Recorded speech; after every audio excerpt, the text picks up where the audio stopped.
The stars had long forgotten Earth. For over 5 centuries, no one in the known galaxy had spoken the name Terra without confusion.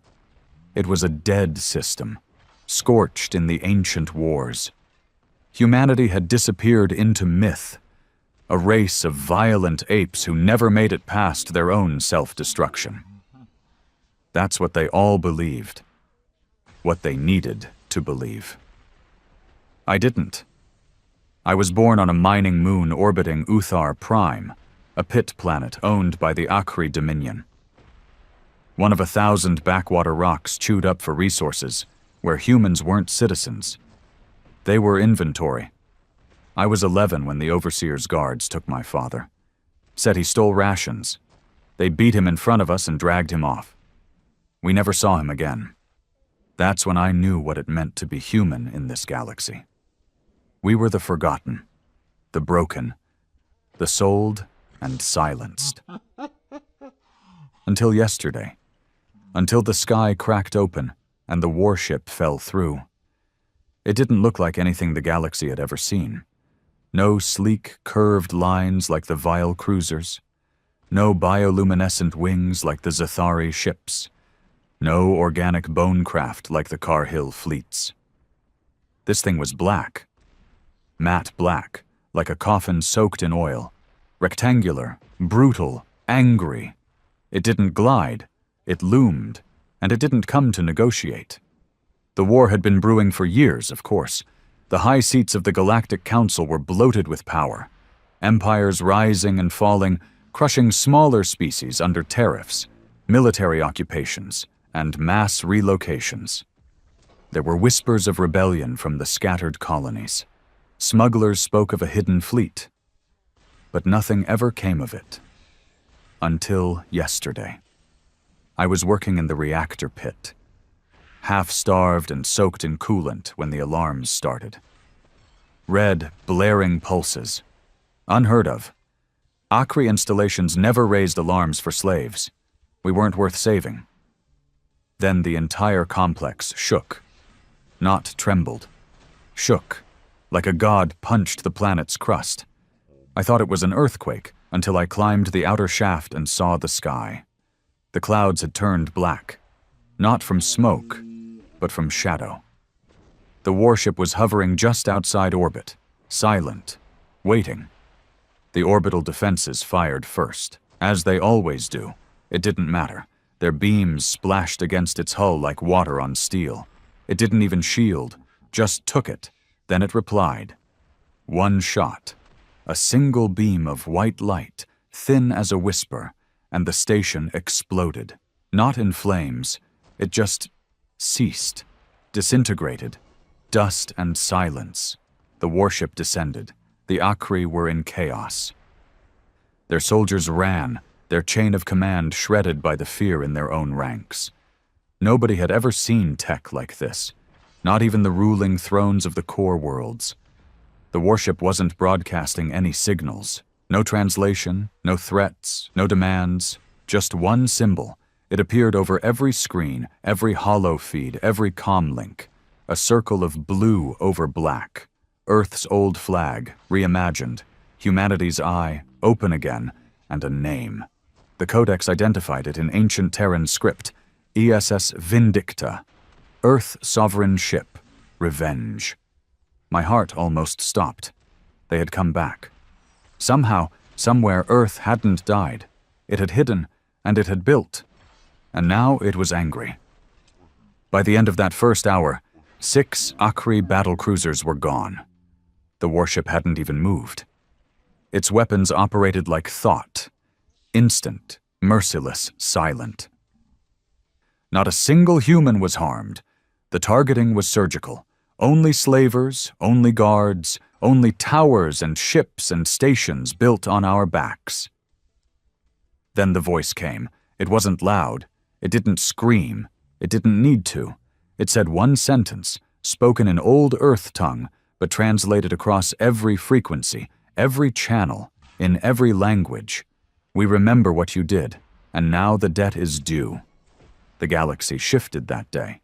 Not with a battle, not with a war declaration. but with the arrival of a ghost, an earthborn nightmare forged in silence, returning for the blood price. And I, a nobody, a half-starved human slave on a mining moon, saw it all unfold. This was just the beginning. Silence ruled the next hour, but it was a dangerous kind of silence. The kind that hung over a battlefield before the blood started to soak the dirt. The ESS Vindicta remained still in orbit, a black specter cutting the sky in half. No more shots came from it, no more words. It didn't need to speak again. The message had already been delivered. The galaxy's rulers, those smug cowards who had carved their empires into our bones, had been put on notice. And from the dirt, we started to rise. I didn't know what I was doing when I climbed the tower. Maybe I wanted to get closer. Maybe I was trying to see the ship one last time before the Dominion crushed it, erased it like they always did with threats. That's what I expected. But as I stood at the top of the coolant stack, half my body burned from years of radiation, ribs poking out under my rag shirt. Something inside me cracked open. I wasn't scared. I was alive. More alive than I had ever been. Every part of me had learned how to keep my head down, how to keep breathing, how to survive. But this was different. That ship, whatever it was, didn't ask permission, didn't plead for mercy, didn't come begging for recognition from the Council like so many other species had. No, it came with purpose, and we were its purpose. Below me, the facility stirred like an anthill kicked in half. Akri guards barked orders, dragging weapons from storage. Enforcer mechs booted up. Defense drones zipped overhead, too late to have any effect. Panic had taken the command structure. Nobody was listening to anyone. That's when the second signal came. It didn't come from the ship this time. It came from the planet, our planet. My chest clenched as my slate buzzed. My personal comm, something I'd kept hidden for years. Even though it barely functioned. It was old Terran tech, junk really, a relic from before my father disappeared. I kept it more out of shame than hope. It lit up. Signal acquired. This is the Vindicta resistance. Stand by for extraction. All humans remain stationary. Do not engage. Vindicta sees you. My hands shook. We weren't forgotten. We weren't alone. Then the sky cracked a second time. This time it wasn't one warship. It was 5. No, 6. 10. They didn't arrive through the atmosphere. They didn't jump from hyperspace. They simply appeared. One moment the sky was empty. The next it was filled with black ships shaped like spears, like coffin lances aimed straight at the stars. Each one different, each one silent. No markings, no lights, just presence. The Akri screamed. Their air traffic went insane. Pilots launched without orders. A cruiser accidentally collided with one of its own dropships and exploded over the mining district. Panic wasn't a strategy, but it was all they had. I laughed. It came out broken, hollow, but it was laughter. After a lifetime of waiting for justice, I was finally watching the throne burn. Across the settlement, things started to happen. Lights turned off, doors locked down, all Dominion systems froze. The AI core screamed as it failed to reconnect to its control relay. The Vindicta ships weren't firing anymore. They were hacking, shutting everything down from orbit. And then, from the central tower, a light blinked blue. One of the Vindicta lances broke formation. It dropped fast, like a dagger falling from the sky. The air around it sizzled, but there was no explosion. Just impact. A wave of kinetic force hit the outer walls and shattered the main gate. Dust flew. Guards stumbled. Out of the dust came them. The boarding team. 6 figures in black. Full armor. No helmets. Human faces. Cold, scarred, focused. No mercy in their eyes. Each one moved like they'd trained in gravity 10 times heavier than this. Every motion was precise, efficient. Not soldiers, executioners. They didn't shout, didn't raise flags. They walked through gunfire like it was rain. Akri rounds sparked off their armor. One dropped to a knee, leveled a rail launcher, and ripped through 3 guards with a single shot. No ceremony, just judgment. And I realized something that should have terrified me, but didn't. They weren't here to liberate us. They were here to avenge us. One of them stopped. A woman, tall, pale, hair tied tight. Her eyes locked with mine as I crouched on the stack. She nodded once, then threw me a data pad. ID, confirmed name, Silas Ray status, Terran-born descendant clearance level 2 condition, malnourished extraction, authorized, debrief, pending my name. My real name. Nobody here knew it. The Akri didn't care. We weren't given names, just numbers. But somehow they knew. She turned, raised her comm, and spoke one word. Start. And hell was unleashed. From the edges of the compound, every screen flared blue. The doors exploded inward, not outward. They weren't trying to keep us in, they were letting us out. And we came. From the tunnels, the barracks, the mines, we poured out like a wave. Thin, broken, limping, but burning inside. Decades of silence, of fear, of pain, boiled over in an instant. I wasn't the only one with fire in his gut. The first Akri guard who tried to stop us was torn apart before he could lift his rifle. Others ran. Some begged. One even tried to surrender. We didn't accept it. The Vindicta troopers didn't stop us. They let it happen. One even tossed a human boy a shock baton and nodded as he cracked an overseer's skull. They weren't just freeing us. They were giving us our dignity back, through vengeance. We didn't just win that day. We reclaimed something. As I stumbled through the smoke and chaos, datapad clutched in my shaking hand, I saw more Vindicta dropships land. They didn't look like war machines. They looked like tombs, each one marked with names, not ship IDs, human names. Ryder, Lynx, Dawson, Halberd, Graham. Names of families lost, names of Terran bloodlines scattered across a galaxy that tried to erase them. Names that survived. One trooper approached me. He looked maybe 30, face worn, beard rough. His armor was scuffed but clean. He reached out, and I flinched. He didn't grab me. He saluted. Silas Ray, son of Eric, born Uthar Moon 7. You are no longer a slave. You are Terran. I tried to speak. Nothing came out. He offered me a ration bar, the kind I'd only ever seen in black market drops. Real food, dense, heavy, packed with flavor. I stared at it like it was gold. You're coming with us, he said. The galaxy thinks we're extinct. They're wrong. We're back, and we're not asking for a seat at the table. He looked up at the sky, where the warships hung like executioners over a guilty throne. We're flipping the whole table. I followed him. Not because I had nowhere else to go, but because I finally knew where I belonged. As the Vindicta rose from the surface, with us, the survivors, the slaves, the forgotten, on board, I looked down at the burning compound. There was no pity in me, no guilt, just a thought. Let the galaxy tremble. Earth is awake. The interior of the Vindicta was nothing like I expected. There were no polished corridors, no soft glows or sleek sci-fi elegance like the Dominion ships. This place felt like a bunker in space. Hard edges, exposed plating, thick bulkheads layered with defensive steel and scorched markings. Every surface was functional. Every hallway felt like it had survived a war, probably more than one. It smelled of oil, sweat, and metal. Not luxury, not comfort. Purpose. That's what separated this warship from anything the galaxy had seen. This wasn't a showpiece like the core worlds paraded during their peace summits.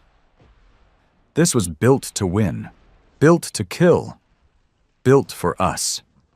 I sat strapped to a steel bench beside 5 other Terrans just like me. Thin, ragged, eyes hollow but flickering with something old, something sacred. Hope mixed with rage. The man across from me kept staring at the rifle slung on the wall behind the trooper. Not because he wanted to take it, because he couldn't believe it was there. He'd been born in the mines, like me. He'd never held a weapon in his life.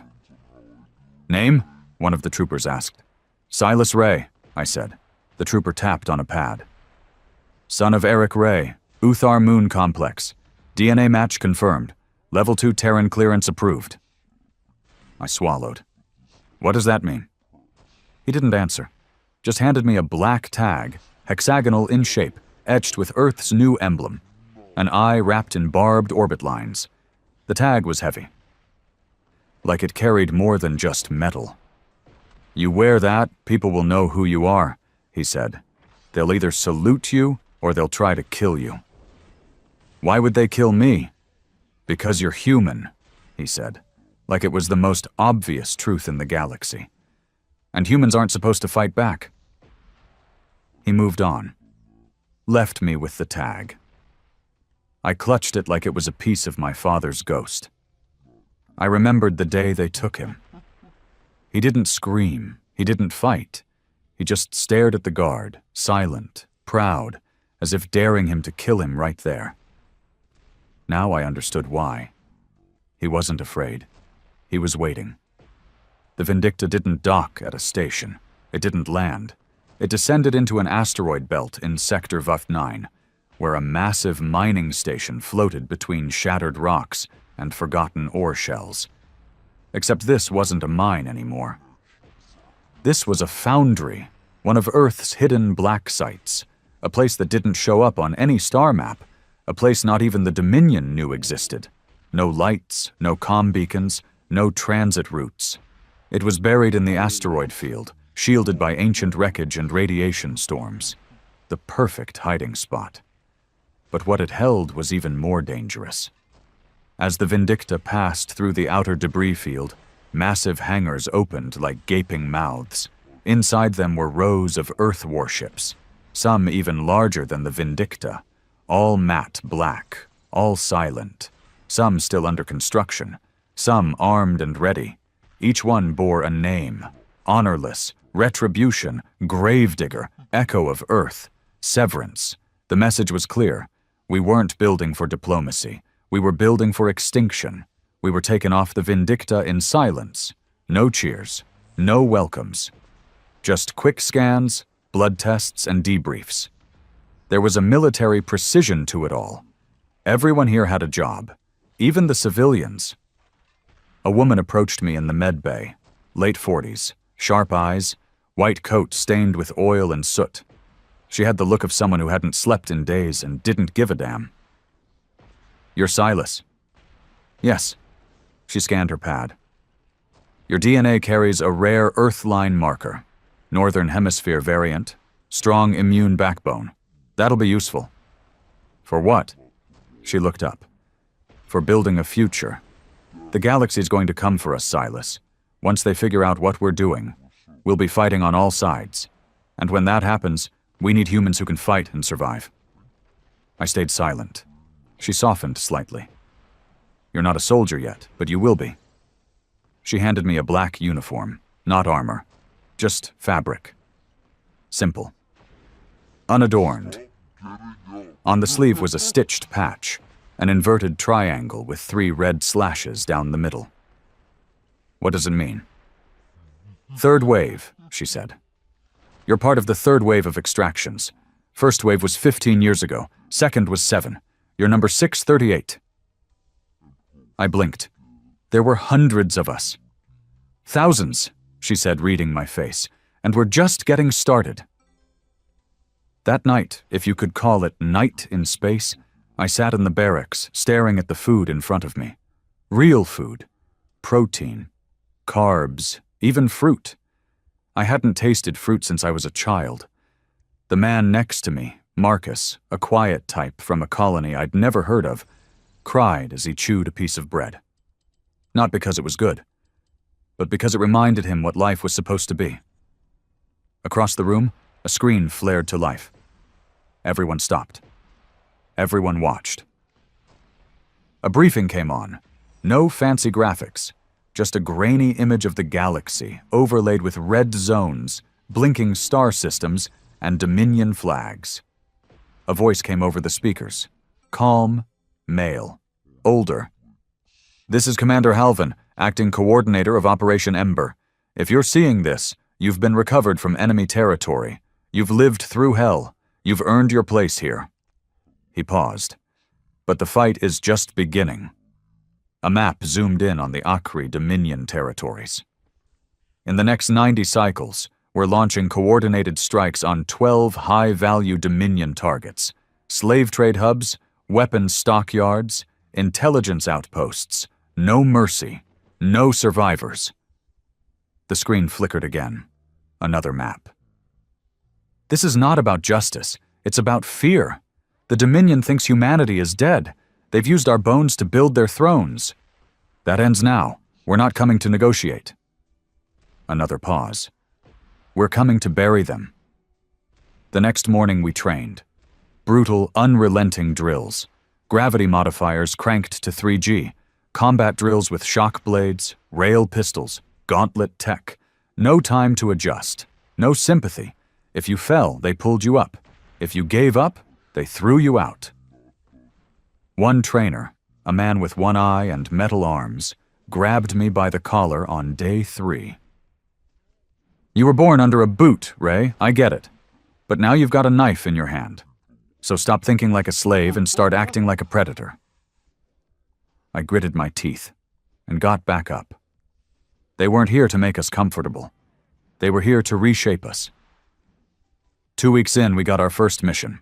Not battle, not sabotage. Witnessing. They loaded 20 of us onto a dropship, no weapons, just uniforms, and dropped us on a Dominion moon known for public executions. A show of force, they called it. The Akri didn't know who we were. We walked into the square, eyes forward, no fear. When the guards demanded our IDs, we said nothing. When they tried to detain us, the sky turned black. The Vindicta arrived, in full view of every citizen. It opened fire, not on the people, but on the palaces. Glass, metal, stone, gone in seconds. Then the message played.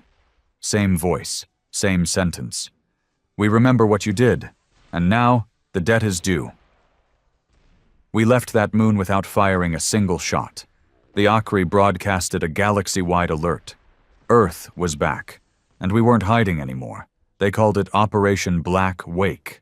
Not because it was clean, not because it was surgical, because it was meant to leave a trail of ruin so deep, so undeniable, that every system touched by the Akri Dominion would feel it like a sickness in their bones. The target, Halcor Station, a slave processing hub orbiting the edge of Dominion-controlled space, built from the stripped remains of 4 moons, suspended in zero-grav around a hollowed-out mining ring. Halcor wasn't just a station. It was a machine, one designed to funnel, break, and sell humans by the thousands. Every day, hundreds were processed. Every day, another bloodline was erased. The Vindicta didn't ask for permission to strike it. It just gave the order. 3 ships were deployed for the operation. Vindicta, Severance, and a new destroyer fresh off the foundry lines, Feral Light. I was assigned to the Severance, Infantry Unit, Squad 6. No rank yet. Just a patch on my arm and a rifle in my hand that felt like it weighed more than the life I'd lived up to now. Our commander was a man named Thorn. No first name, just Thorn. He didn't smile, didn't shout, just moved like someone who'd killed for a living and learned how to breathe through guilt.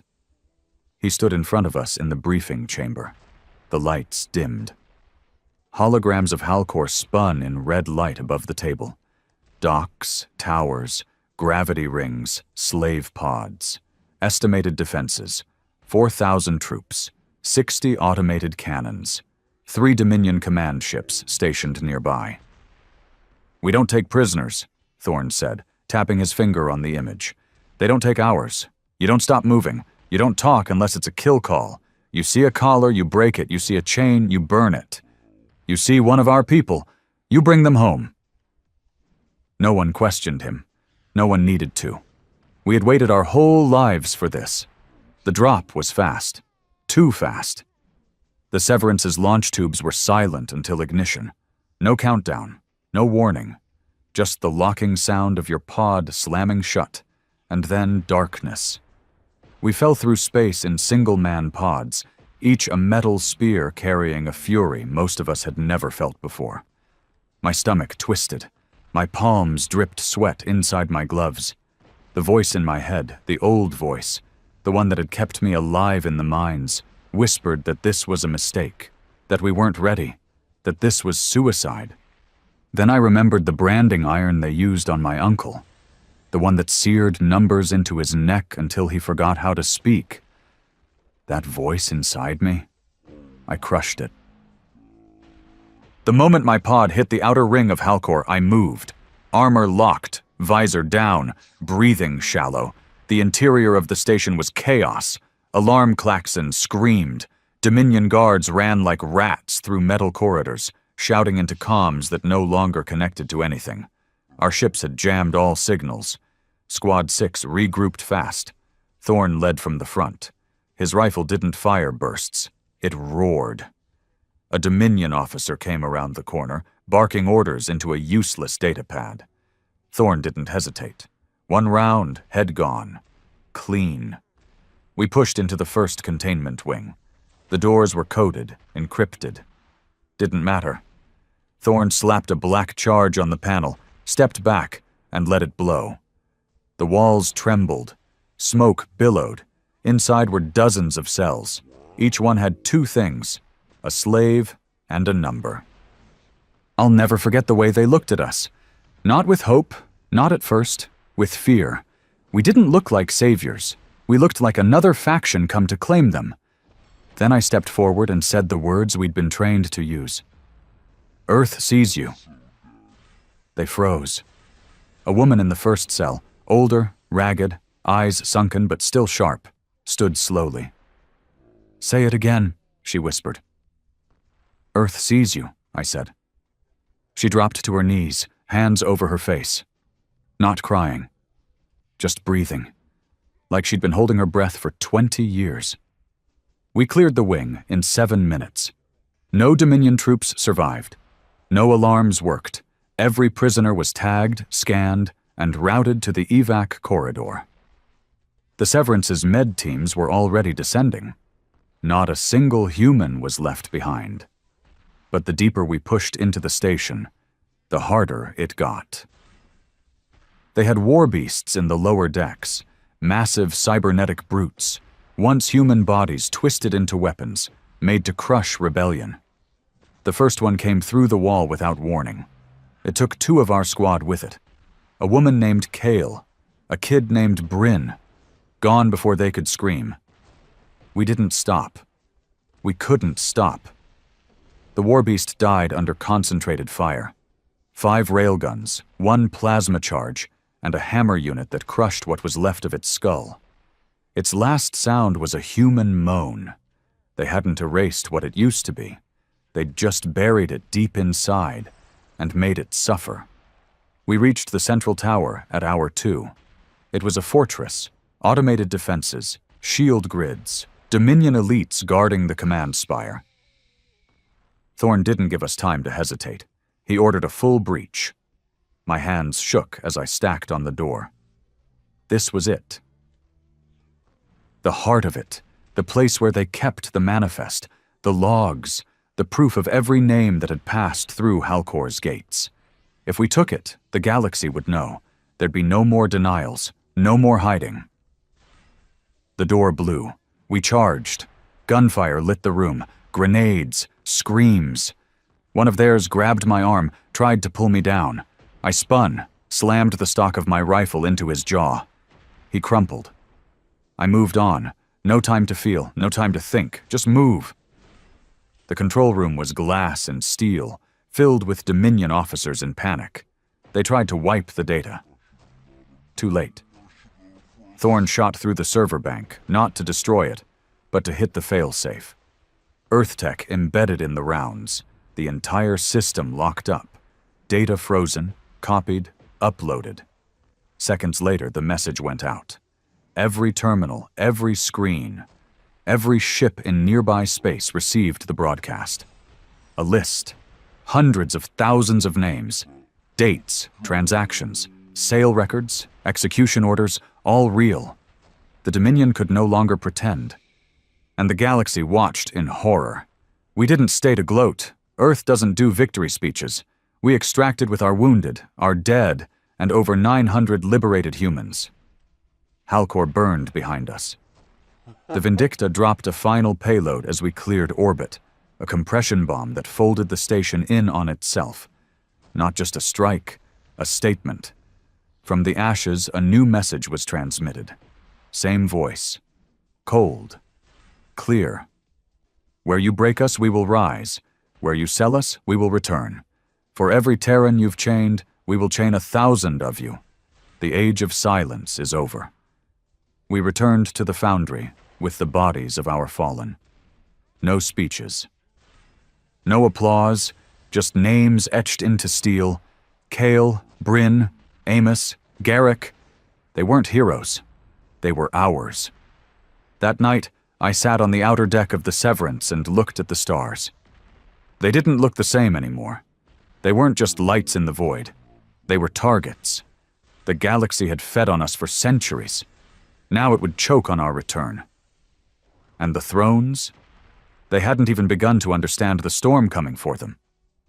By the third solar cycle after Halcor Station fell, the galaxy had officially begun to unravel. It didn't happen in one big announcement. There was no grand declaration. It started with whispers, transmissions cut mid-sentence, emergency lockdowns on fringe colonies, strange black warships sighted near Dominion borders. The interstellar news networks spun it hard, calling it terrorist interference or false flag incursions. But the galaxy wasn't stupid. We hadn't just struck Halcor, we'd dismantled it. And the proof, the manifests, the names, the faces of the enslaved, had gone viral in hours. The upper houses of the Council tried to censor it, but Earth's tech wasn't bound by their filters. We'd grown too far, too deep, too angry to be silenced again. The systems that once cheered the Dominion's order now trembled behind closed borders. And deep in the core worlds, the thrones started to panic. The core was never meant to be touched. 12 elite civilizations, untouchable by design. Their fleets made up 80% of the galaxy's military power. Their currencies ran the trade networks. Their laws shaped the rest of the systems. And all of it sat behind a curtain of diplomatic immunity, wealth, and brute technological superiority. Earth had once begged for access. Now we were rewriting the rules. After Halcor, meetings began behind closed doors. The Cathari Senate was the first to speak publicly. Their leader, an insectoid creature with 6 eyes and a voice like scraping steel, issued a warning across the galactic net. The rumors of a human resurgence are exaggerated, isolated terror, a resurgence of primitive anger. They will be crushed. The next day, the Cathari shipyard in orbit around Vrantal exploded without warning. Over 20,000 personnel vaporized in under 3 seconds. No claim, no message, no warhead detected. Just a single symbol left behind on their communication grid. The Eye of Earth. Inside the Vindicta's war room, the map of the galaxy was shifting. Lines moved, red zones flickered, blockades collapsed. But Commander Halvin's face remained unreadable as ever. His eyes traced each system like a chessboard, and we were the pieces. "You think they're scared now?" I asked him, one evening after briefings. He didn't turn, just kept staring at the glowing hologram. "They're terrified," he said, "but scared animals don't run, they bite." He tapped one of the flashing systems. "Sector Liran 8. The Dominion's about to counterstrike." "How do you know?" "Because I would." He was right. Less than 72 hours later, the retaliation began. It wasn't on a base. It wasn't even on a known human asset. It was on a refugee convoy, 5 ships that had just escaped from the slaver pits on Kordash, headed for Earth-controlled space. Unarmed, medical class, registered neutral. The Dominion intercepted them at the edge of the Varn Belt. Didn't even bother boarding. They erased them from existence. All 5 ships. No warnings, no comms, no hesitation. Over 1,300 civilians, mostly women and children, gone in seconds. And then, just to rub salt in what they thought was a wound, they sent us the feed. They wanted to provoke us, to goad us into something reckless. They didn't realize what they'd done. They hadn't wounded us. They'd unleashed us. Commander Halvan called for an emergency assembly. Every major warship in Earth's Black Fleet was represented. Vindicta, Severance, Feral Light, Gravedigger, dozens of others. Each ship captain stood silent around the war room table as Halvan played the feed. We watched it, all of it. He made sure we did. And when it ended, there was no weeping. There was only stillness. Then Halvan spoke. "We have never fired on a core world. That changes now." Gasps, even among the hardened captains. One spoke up, a broad, scarred woman with a limp from a wound she never fixed. "They'll retaliate, with everything. We hit a core, we start a war we can't stop." Halvan nodded. "Then we don't stop." The target was chosen in silence, Evanta Prime, Jewel of the Thorn Circle. Not because it was strategic, because it was sacred to them. A city world, home to the elite of the Dominion, the bureaucrats and financiers who had feasted off humanity's bones. The place where trade routes were set, slave quotas calculated, and resource theft signed off in opulent towers by creatures who never left the comfort of their atmospheric gardens. We would show them what comfort costs. The operation had no name. It didn't need one. We didn't invade. We didn't broadcast. We didn't fire first. The Vindicta simply appeared in low orbit. Evanta's defense systems activated instantly. Tens of thousands of drone fighters, laser arrays, orbital shields powered by planetary cores. Enough to destroy a standard fleet in under 2 minutes. We didn't bring a standard fleet. We brought hell. The Vindicta alone disabled the defense net with a waveform disruptor. We'd spent years studying their tech, their signal coding. Now we used it against them. Their own weapons shut down before they even finished warming up. The sky turned black with Vindicta dropships. We didn't land in the military zones. We landed in the gardens, the towers, the private estates of the Dominion elite. What followed wasn't a battle, it was a reckoning. I led my squad into the heart of their cultural district. We passed statues built with stolen wealth, museums curated from plundered civilizations, tapestries woven from the silk of extinct species. And at the center of it all, a gallery of human bones, real, labeled, displayed as primitive evolutionary relics. I stared at a jawbone marked Specimen 32, Earth Origin, and felt something in me break. We didn't burn the building. We sent the feed to every planet in the system. Then we marked the building with Earth's eye and let it stand. Not as a relic, as a warning. In 14 hours, Evanta Prime was left in chaos. No leaders, no communication. Their economy collapsed overnight. The core world scrambled to offer assistance, but we jammed every relay. And just before we left orbit, Halvan sent a message. Short. Cold. You do not get to choose who remembers history anymore. We are not shadows. We are not slaves. We are not extinct. We are Earth, and we have not forgotten. Back at the Foundry, there were no celebrations. There was only preparation. The war was no longer on the edge of the galaxy. It was here.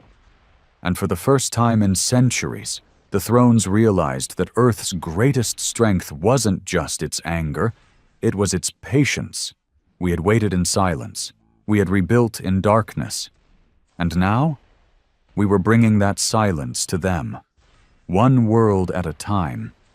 They hit us on the 7th day, not with firepower, not with fleets, with information. The galactic news grid, the same one they used for centuries to manipulate trade, smear uprisings, and sell human suffering as order, broadcasted a new campaign across all known systems. It showed us the Vindicta, the Severance, our strikes on Halcor, the orbital disruption over Ivanta Prime. But they didn't show the slave cages, or the bone galleries, or the convoys they burned. No, they showed us pulling triggers and labeled it terrorism. Human insurgents have declared total war on galactic peace, the feed claimed. Earth's forgotten spawn have returned as butchers, not diplomats. They even faked a message, spliced with our own voice logs. We will burn your worlds until nothing breathes. Thorn watched the broadcast beside me, his jaw clenched, the scar near his temple twitching.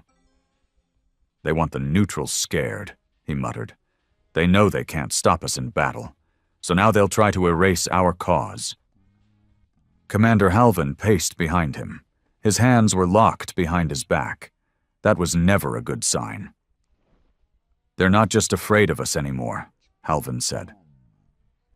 They're afraid of what kept us hidden for so long. That was the first time he said it out loud. And I realized something. They'd never told us everything. Later that day, I was summoned to the Black Chamber deep in the Severance. I'd never been there. No regular infantry had. The halls down here were darker, sealed by gene locks and neural scans. Thorn escorted me personally. You're not infantry anymore, he said without looking back. Command cleared you for access. Full status. You earned it. I didn't feel like I had. I still carried Bryn's patch in my boot, still remembered how she screamed when that war beast tore her out of the line. But Thorn opened the last vault door, and what I saw erased every thought in my head. The chamber wasn't a room. It was a vault. And inside it floated something I didn't have a name for, a core. Spherical, pulsing with dim blue light. It was suspended in zero-G, held by kinetic fields, and layered in ancient tech. I didn't recognize any of it. Then Halvan spoke.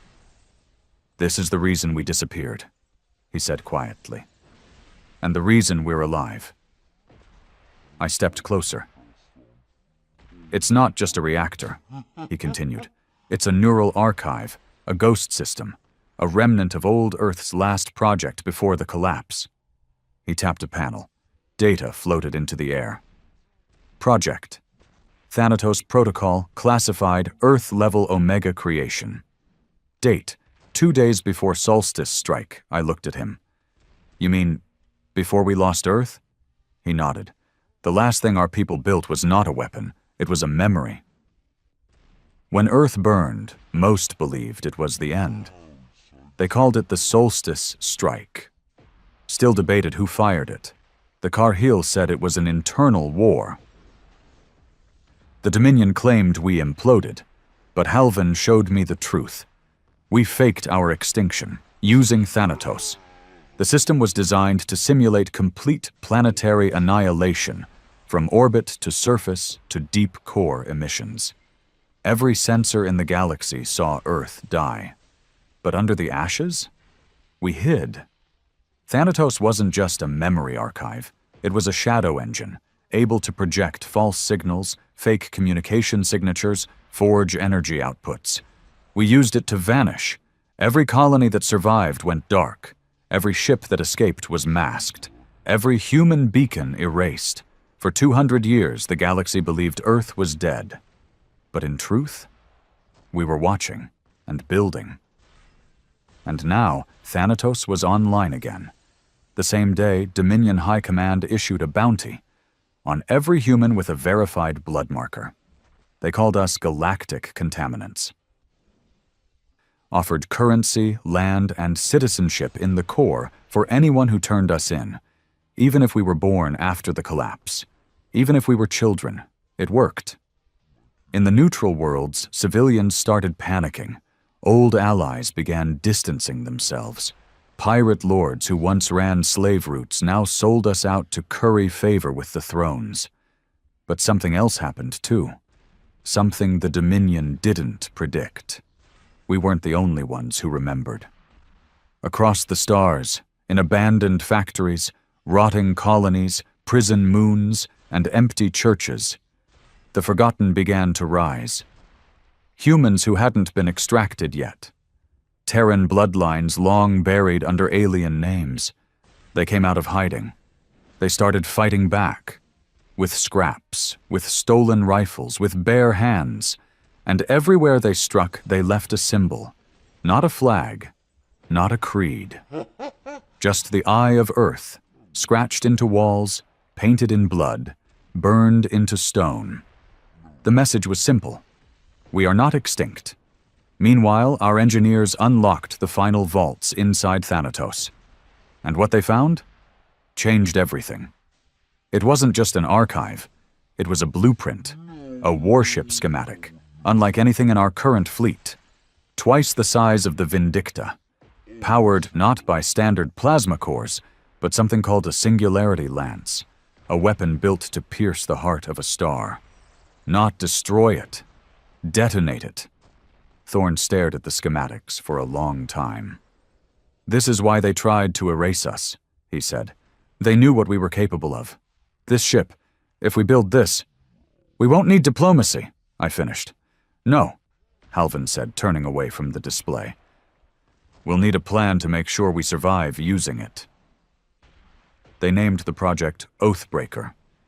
The name came from the last line in the Earth Exodus Charter, a line the core worlds had long erased from the record. We swear never to return until we can hold the stars accountable. Now we would. The ship would take months to build, even in the Foundry's accelerated bays. But once launched, it would be more than just a warship. It would be Earth's final argument. In the meantime, the Thrones weren't sitting idle. They launched counter-operations, small surgical teams designed to sneak into our black sites and assassinate key figures. One of them got close to Thorne. Real close. He killed the assassin with his bare hands, choked him out, broke every bone in his arm, and threw him into the core reactor. But the message had been sent. We were no longer hunters in the dark, we were targets. So we adapted. We went deeper into hiding. Thanatos was expanded, its reach grew. Earth's eye stretched into systems we hadn't touched yet. We began recruiting non-human allies, those who had suffered under the thrones just like us. Forgotten species, abandoned colonies, AI fragments from dead wars. One by one, they joined us. Not because they loved us, because they hated the same monsters we did. We weren't building a rebellion anymore. We were building an extinction event. By the end of the cycle, Earth's name was on every screen in the galaxy. Some said we were demons, some called us saints. Most just whispered the same word, Revenant. A ghost returned to settle a score, and deep in the command room of the Vindicta, with the Thanatos core humming behind him, Halvin finally smiled. This is what they feared, he said. Not our guns, not our ships. He looked at the map, at the stars shifting, at the thrones teetering. They feared our memory. The first throne to fall wasn't the loudest. It wasn't the strongest either. It was the one no one thought would fall at all. The Viral Matriarchy, Core World Number 7. Known for peacekeeping fleets, trade diplomacy, and cultural influence that spanned 200 star systems. On the surface, they'd always looked clean. Uninvolved in the worst Dominion atrocities. Safe behind their golden banners and soft speeches. But we'd uncovered the files. Halkur's central archive hadn't just held sales data. It held receipts, hundreds of them. The matriarchy had quietly purchased over 23,000 Terran slaves over the past 40 years, used them as household labor, planetary terraformers, private militia for elite families. They even bred them for loyalty implants, surgical mind compliance, smiled for the cameras, paid for chains behind closed doors. Halvan didn't call for a strike team this time. He didn't send the Vindicta. He sent a broadcast to every matriarchy-aligned system. A voice, calm and deliberate. The Varel speak peace with one hand and bury children with the other. Earth does not negotiate with liars. Then came the evidence. Names, contracts, images, implants, death reports. One video showed a young Terran girl, barely 10, digging trenches on a matriarchy pleasure moon, while two noble women sipped wine and laughed in the background. The message ended with one line, stamped with Earth's eye. "Return them, or we will return them to you in pieces." The matriarchy denied everything. Screamed fabrication, claimed Dominion interference, swore the evidence was faked, but the damage was done. Their own outer colonies revolted within hours. 10 governors declared independence. Varel military transports were shot down by their own people. One fleet commander, a woman named Rael Vex, turned her entire battle group around mid-flight and broadcast a single sentence to every system. Earth is right. While the Varel crumbled from within, Earth began its first multi-front strike. This time there was no illusion of subtlety. We hit 3 systems at once. Kranos 4, a military shipyard pumping out Dominion gunships used in slave patrols. Veltrak Hollow, a neutral trade port serving as a silent funnel for black market slave movement. Core Prime, a Dominion fortress planet built on the bones of Earth's oldest colony. It wasn't just about strategy, it was about message. Nowhere was safe. I led the Veltrak operation, not because I was the most experienced, but because Veltrak had once been my father's last known stop. According to Thanatos archives, he'd been processed through the Hollow 19 years ago, sold off from there to unknown buyers. I never found out where he went after, but I would burn the place anyway. We dropped fast, no warning, no chatter, no threats. We moved through the port like knives. Veltrak was technically neutral, meaning the Corps pretended it wasn't part of their system while still using it for slave logistics. That made it worse than the Dominion. The guards weren't soldiers, they were freelancers, hired security, bounty hunters, ex-pirates. They thought we'd show mercy. We didn't. The first strike team took the control tower. Cut power to every dock. The second team moved through the cargo sectors, found over 400 Terrans in shipping crates. Packed like animals, barely breathing. One of them was pregnant. Her arms were broken. Her name was Aira. She still saluted me when we opened the crate.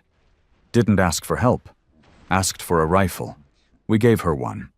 By the 3rd hour, Veltrak Hollow was under our control. We broadcasted the footage. The crates. The buyers. One transmission in particular hit hard. A Zoltari merchant we caught trying to smuggle 5 kids off the station in cryopods. We forced him to confess live. He cried. Blamed cultural misunderstanding. Said they weren't slaves, just servants awaiting integration. Then Halvan's voice cut in. "Tell them the price." The merchant stuttered. 10 credits each." Halvan didn't reply. He just nodded. And the Zoltari's skull exploded from the charge we'd wired to the back of his neck. Live. Unedited. Let the galaxy see what 10 credits bought. Meanwhile, Kranos 4's shipyard was reduced to orbiting slag. We hadn't even landed troops. The Gravedigger deployed a planetary disruptor, a weapon designed not to explode, but to implode. The entire yard collapsed into itself, crushing 90 Dominion ships still in dry dock. And on Core Prime, the real miracle happened. We thought it'd be a meat grinder. Instead, half the Dominion's own conscripted infantry surrendered, laid down arms and begged for extraction. They were tired of killing us, tired of obeying liars, tired of pretending we didn't bleed the same, but it wasn't all victory.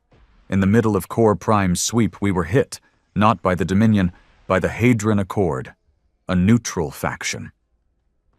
Former allies of Earth, even helped our people escape during the collapse. We'd trusted them, and they sold us out. Their fleets entered core prime airspace mid-operation and opened fire on us. The Severance took 3 direct hits, lost a whole wing. We were blindsided, not because they were stronger, but because we believed they wouldn't betray us. The Vindicta reacted fast. Orbital cannon lit up the sky. The Hadron ships tried to run, but they weren't built for real war. We left one alive, forced their admiral to speak. He appeared on our feed, blood running from a wound on his temple, mouth trembling. They offered us protection, he said. Said if we gave up Earth's movements, they'd leave us alone. Who? Halvan asked coldly. The admiral hesitated. The Viral remnants, backed by the Dominion. They're uniting. Building a coalition. That was the moment we realized. The thrones were starting to merge. Our strikes had fractured them, but also forced them together. Now they weren't fighting for domination. They were fighting for survival. We had no illusions after that. No more allies, no more friends. Just the mission. Just the Oathbreaker. Construction accelerated. Oathbreaker's frame now floated in the heart of the foundry.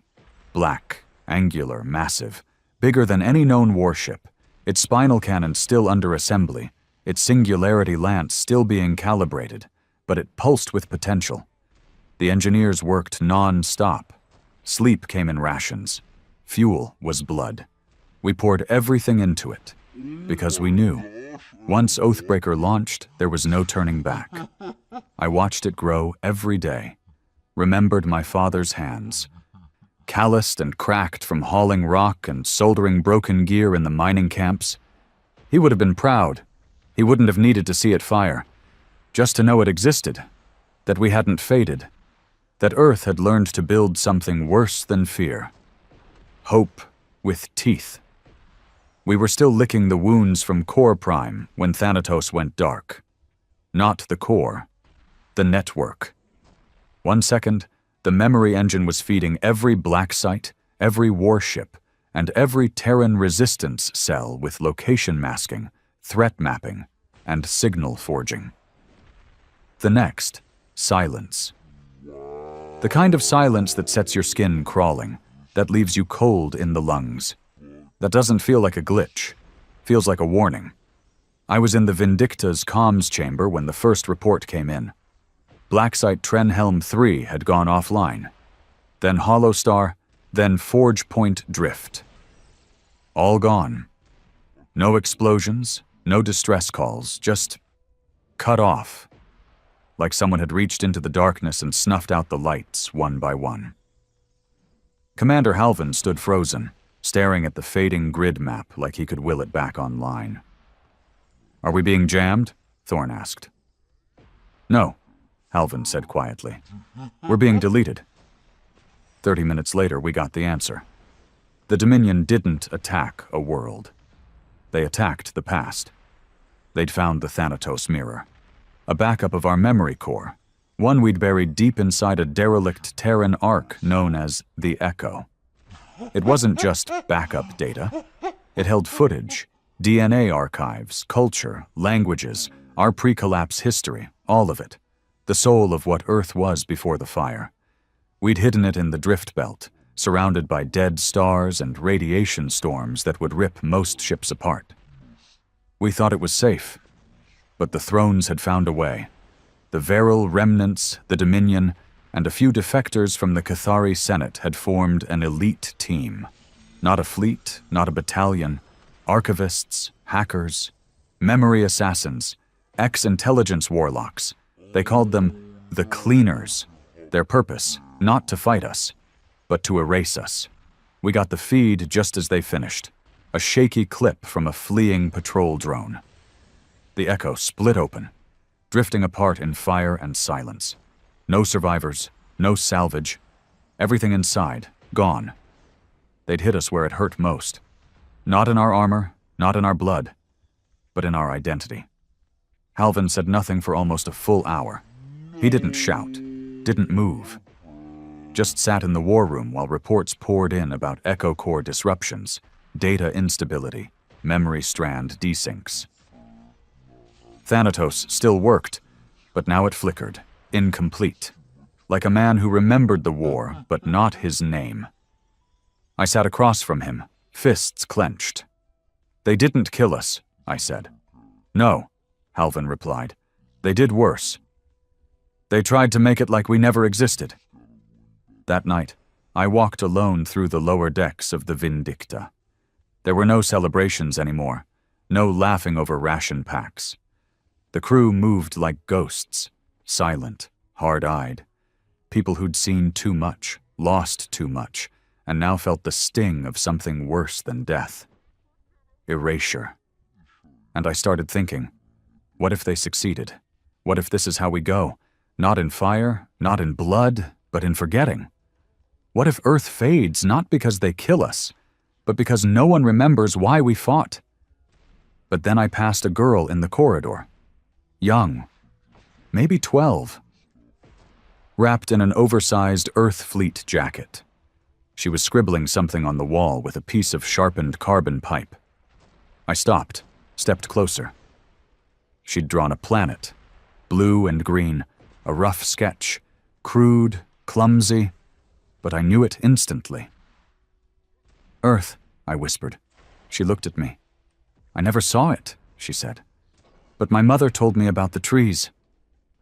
Her voice was soft, like she was remembering something she never touched. "They can't erase that," she said, then turned and walked away. The next day, Halvin ordered Operation Gravewake. We weren't going to retaliate with ships. We weren't going to broadcast a message. We were going to steal our memory back. The mission was insane. The Echo was gone, yes, but according to Thanatos, 3 backup shards had been splintered before the cleaners attacked.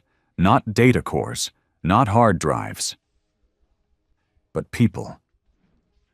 Before we built Thanatos, Earth's scientists had discovered something dangerous: genetic memory coding. Memories, compressed, embedded, encrypted, within living Terran DNA. Only the oldest Earthblood families carried it, and 3 of them had survived the collapse. We didn't know where they were. Only that one had been sold into the deepest level of Dominion territory. And if we didn't find them soon, the cleaners would. We started with the Kelstar rings, a cluster of asteroid prisons orbiting a red giant sun. No navigation maps, no docking codes, no records. But Thanatos whispered one name. Prisoner. V-1031. Age unknown. Status dormant. DNA marker Y-DNA prime 33. We didn't know what it meant, only that it was one of ours. I led the infiltration team. 5 of us. Disguised as bounty collectors delivering a rebel sympathizer to the prison. Valen, our comms tech, faked the Dominion badge perfectly. We got past the checkpoint. We got inside. And what we found? It wasn't a prison. It was a graveyard.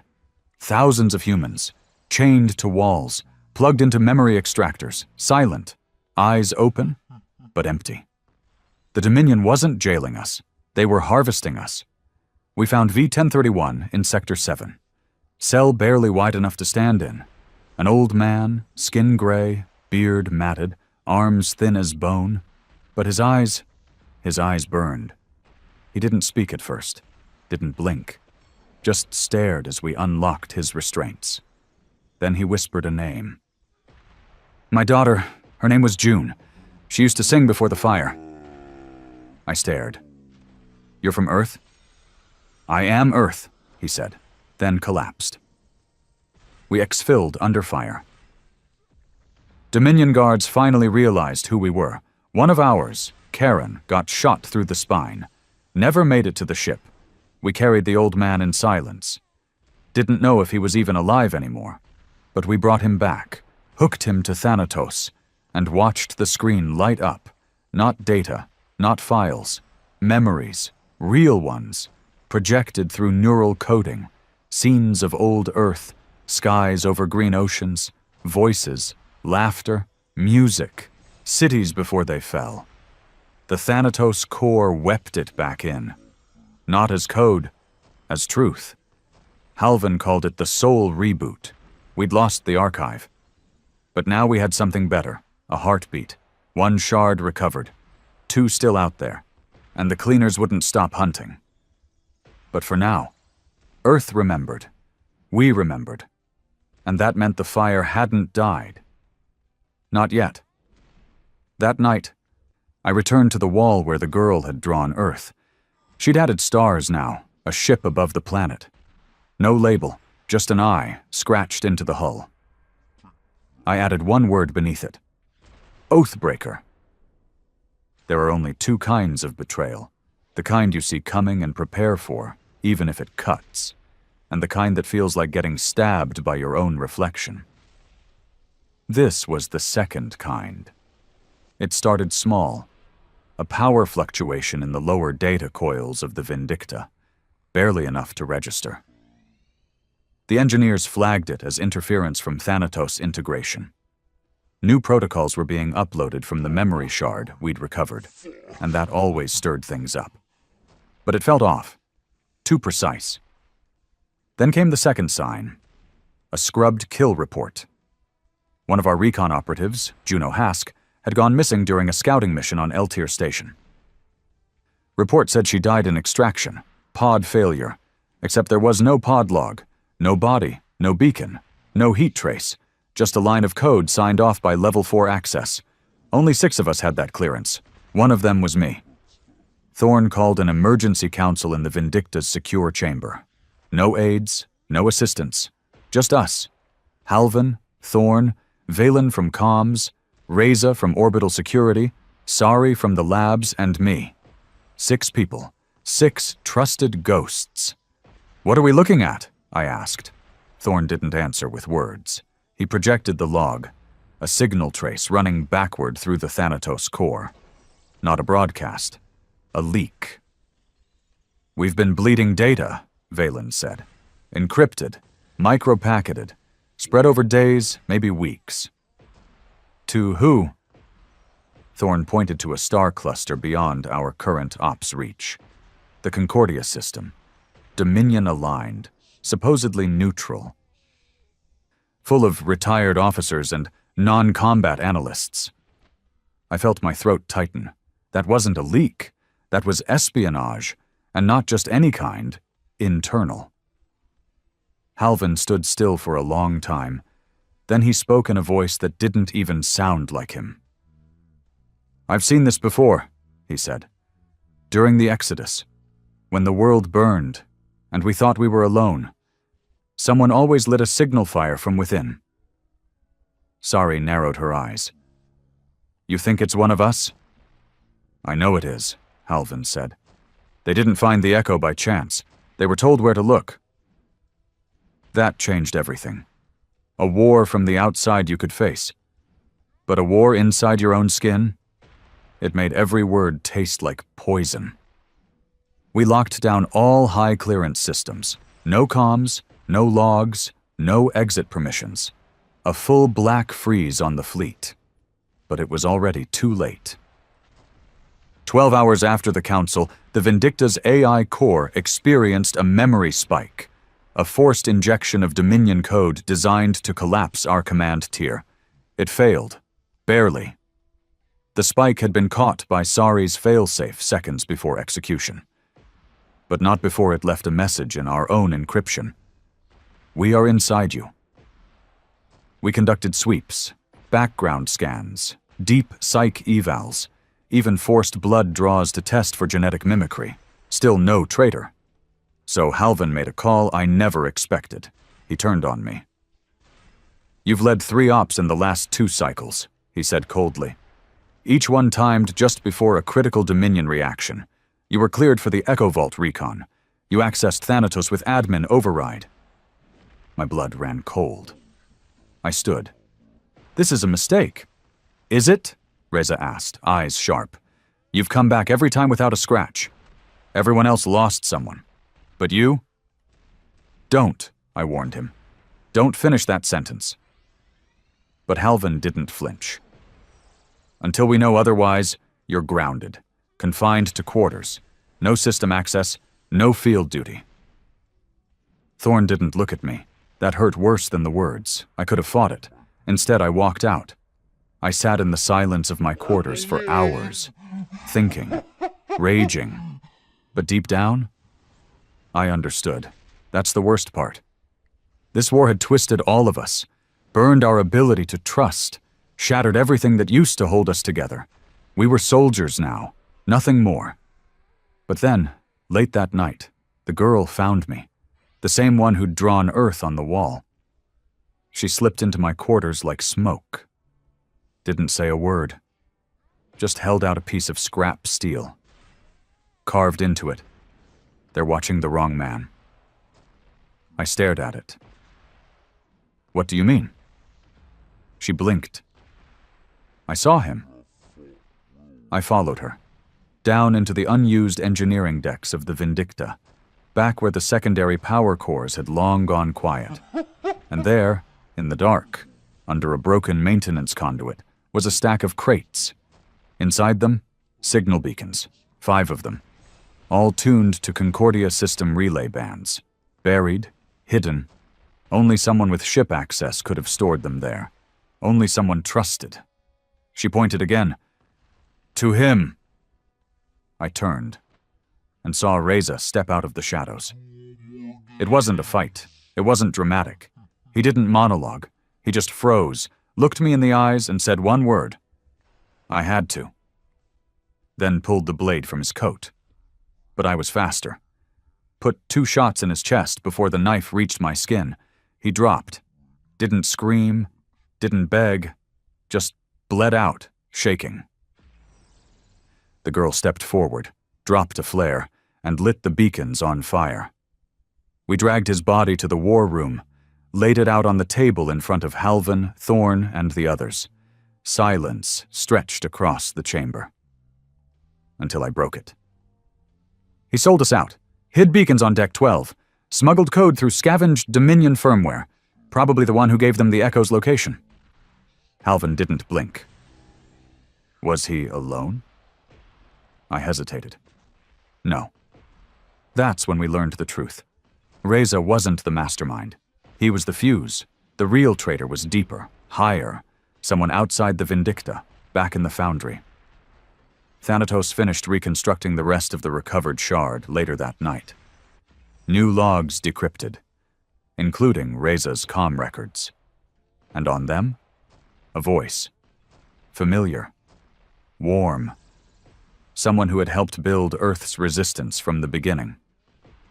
Sorry, she'd used her lab clearance to embed a rootkit into the Thanatos core. A delay switch, meant to activate after Oathbreaker launched, not destroy it, hijack it. For the thrones? No, worse. For herself. Halvan played the final decrypted message for us all to hear. We've been pawns long enough. Earth is broken. The galaxy is broken. Let's rebuild it properly, for those of us with the strength to lead. No more history, no more pain, just order. I'll be on Oathbreaker when it wakes, and I'll make it mine. We locked down the foundry, mobilized every unit we had. But by the time our strike teams reached the lab towers, she was gone. Fled in a stealth craft 2 hours earlier. Destination: unknown. She hadn't defected. She was building her own future. And she wanted to use Earth's deadliest weapon to do it. The traitor wasn't just inside our fleet. She was about to command our final vengeance. And if we didn't stop her, the galaxy wouldn't burn. It would submit. Warships don't launch in silence. Not the real ones. Not monsters like Oathbreaker.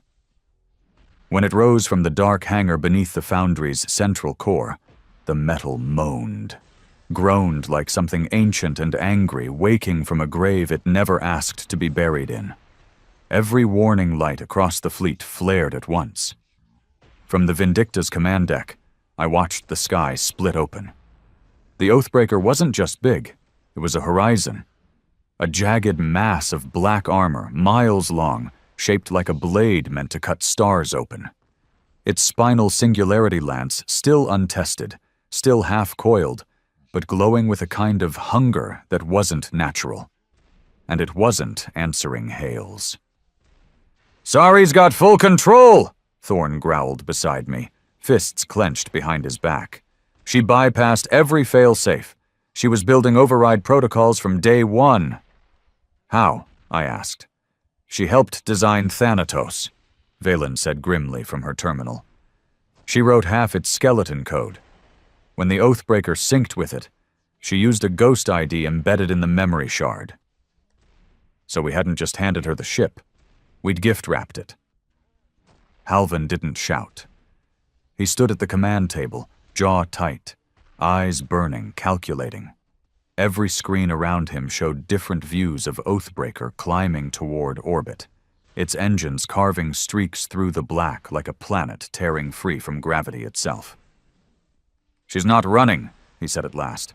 "She's positioning." "For what?" I asked. "For a message." He was right. 10 minutes later, it came. Every ship, every comms channel, every station still under Earth resistance control.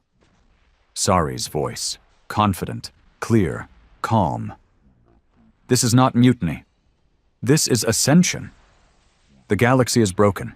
It has been broken for centuries. Earth doesn't need revenge, it needs rebirth, and I will build it. You can follow me, or you can be erased. But make no mistake, this is not a request." Then the feed cut, just like that.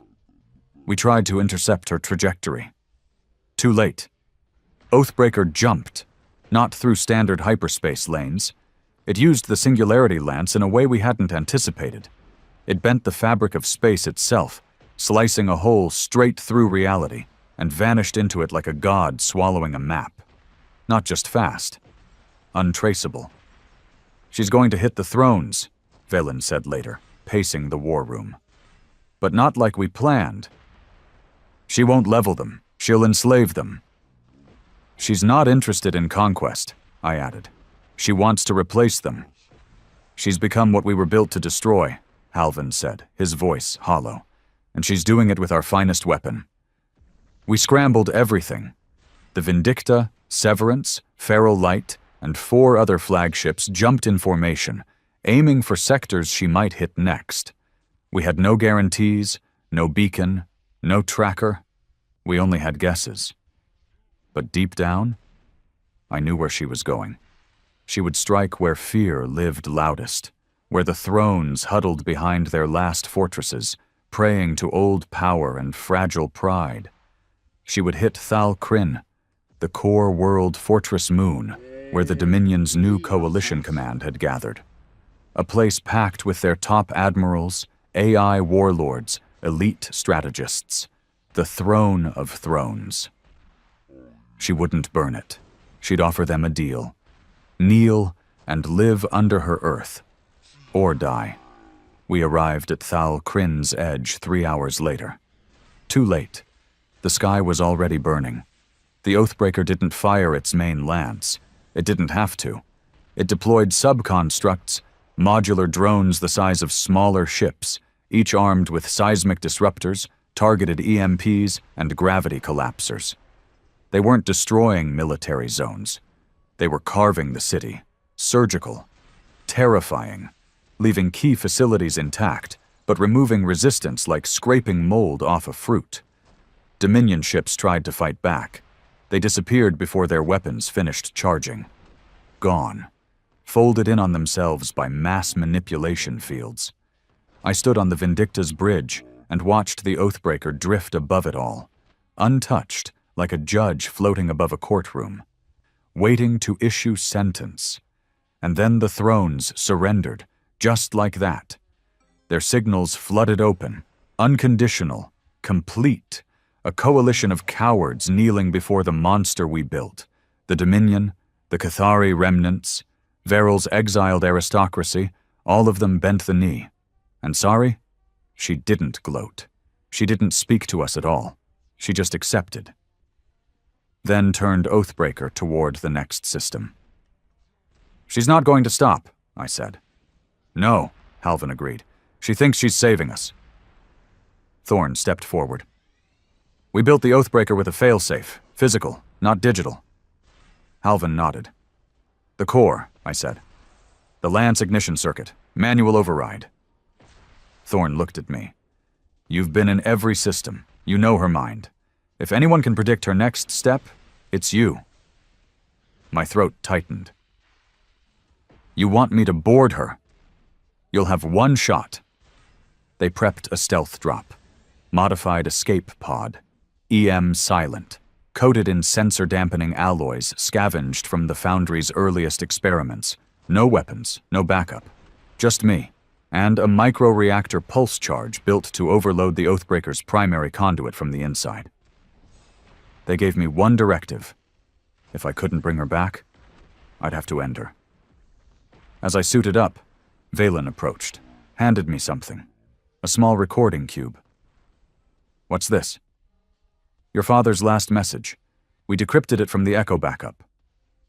I stared at her. He made it to the Exodus Ark, sent a message before he disappeared.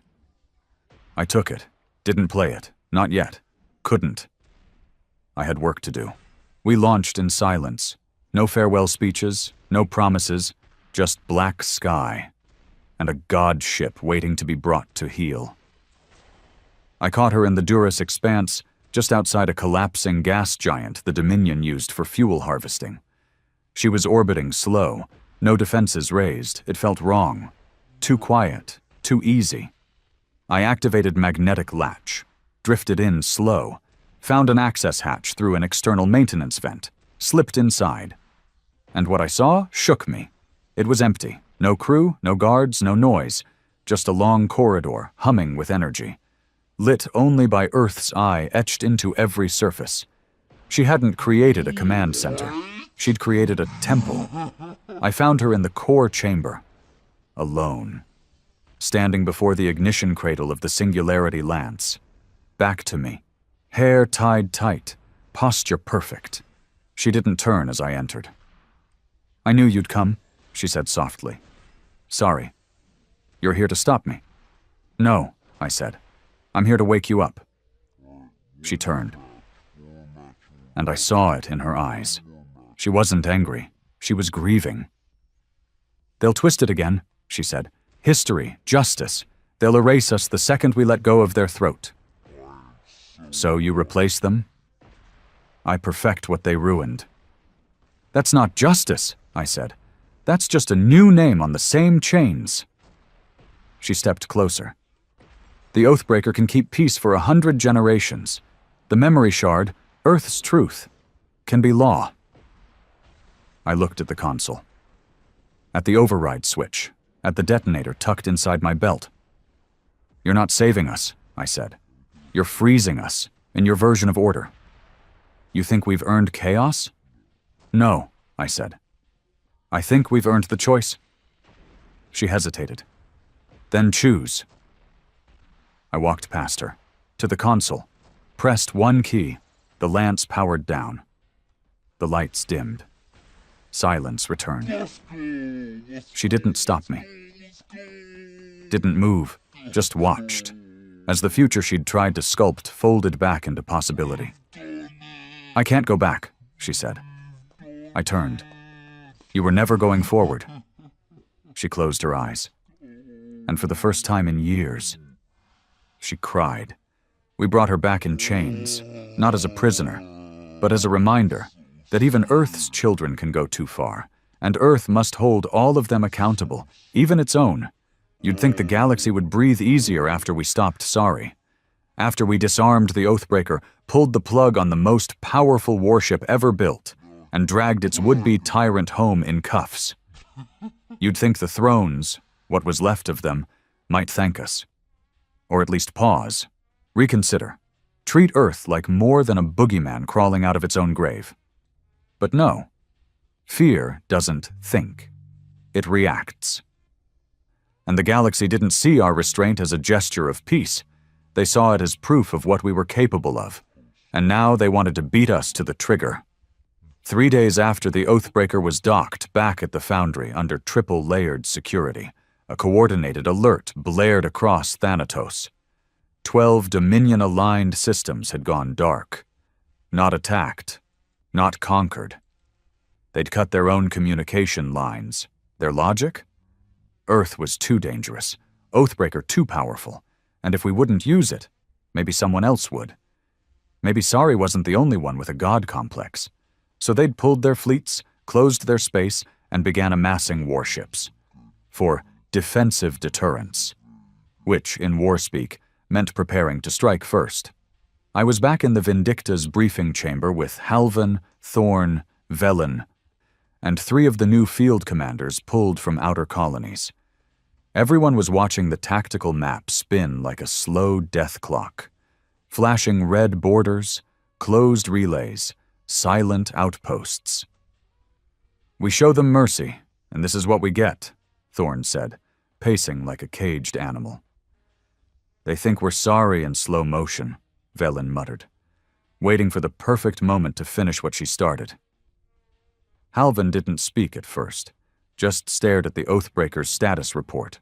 Offline, guarded, unarmed. "Let's be honest," he said finally. "We made the monster. They're right to be afraid." I shifted in my seat. "We didn't fire. We could have turned half the galaxy to slag. Instead, we pulled back. That should count for something." "It doesn't," Thorn snapped. "Not out here. Not when fear has a bigger engine than truth." The problem wasn't just fear. It was opportunity. With the throne splintered, hundreds of smaller factions now smelled weakness. Mercenary fleets, pirate dynasties, broken AI warlords. Some wanted to ally. Some wanted to claim Oathbreaker for themselves. All of them wanted to test us. We spent the next 2 cycles fighting defensive wars, hit and fade skirmishes, false flag assaults made to look like Earth ops, even a black market smuggling ring selling fake Oathbreaker schematics to desperate coalitions hoping to build their own god ship. And through it all, Earth's name got darker. Not the Revenants. Now we were being called the Eye, not because of the symbol, but because everyone felt watched, judged, awaiting punishment. We didn't have to fire the lance, just knowing we could was enough. The real breaking point came at Drell Station. Neutral trade hub. Not aligned, not hostile. One of the few that had allowed both Earth envoys and Dominion defectors to share air, until someone bombed it. Not from orbit, from inside. Internal breach. Chain reaction in the lower fusion cores. Took out the station. 5 docked vessels, and 2 civilian transports. Thousands dead. And the worst part? They blamed us. A holofeed spread system-wide. A Vindicta-patched operative planting the charges. Gun cam footage. Voice recordings. DNA trail. Except it wasn't real. The man in the footage? He died 7 years ago. I'd buried him myself on a smuggler moon in Sector 9 after an op gone sideways. So someone had resurrected his identity. Fabricated the entire op. Used our name.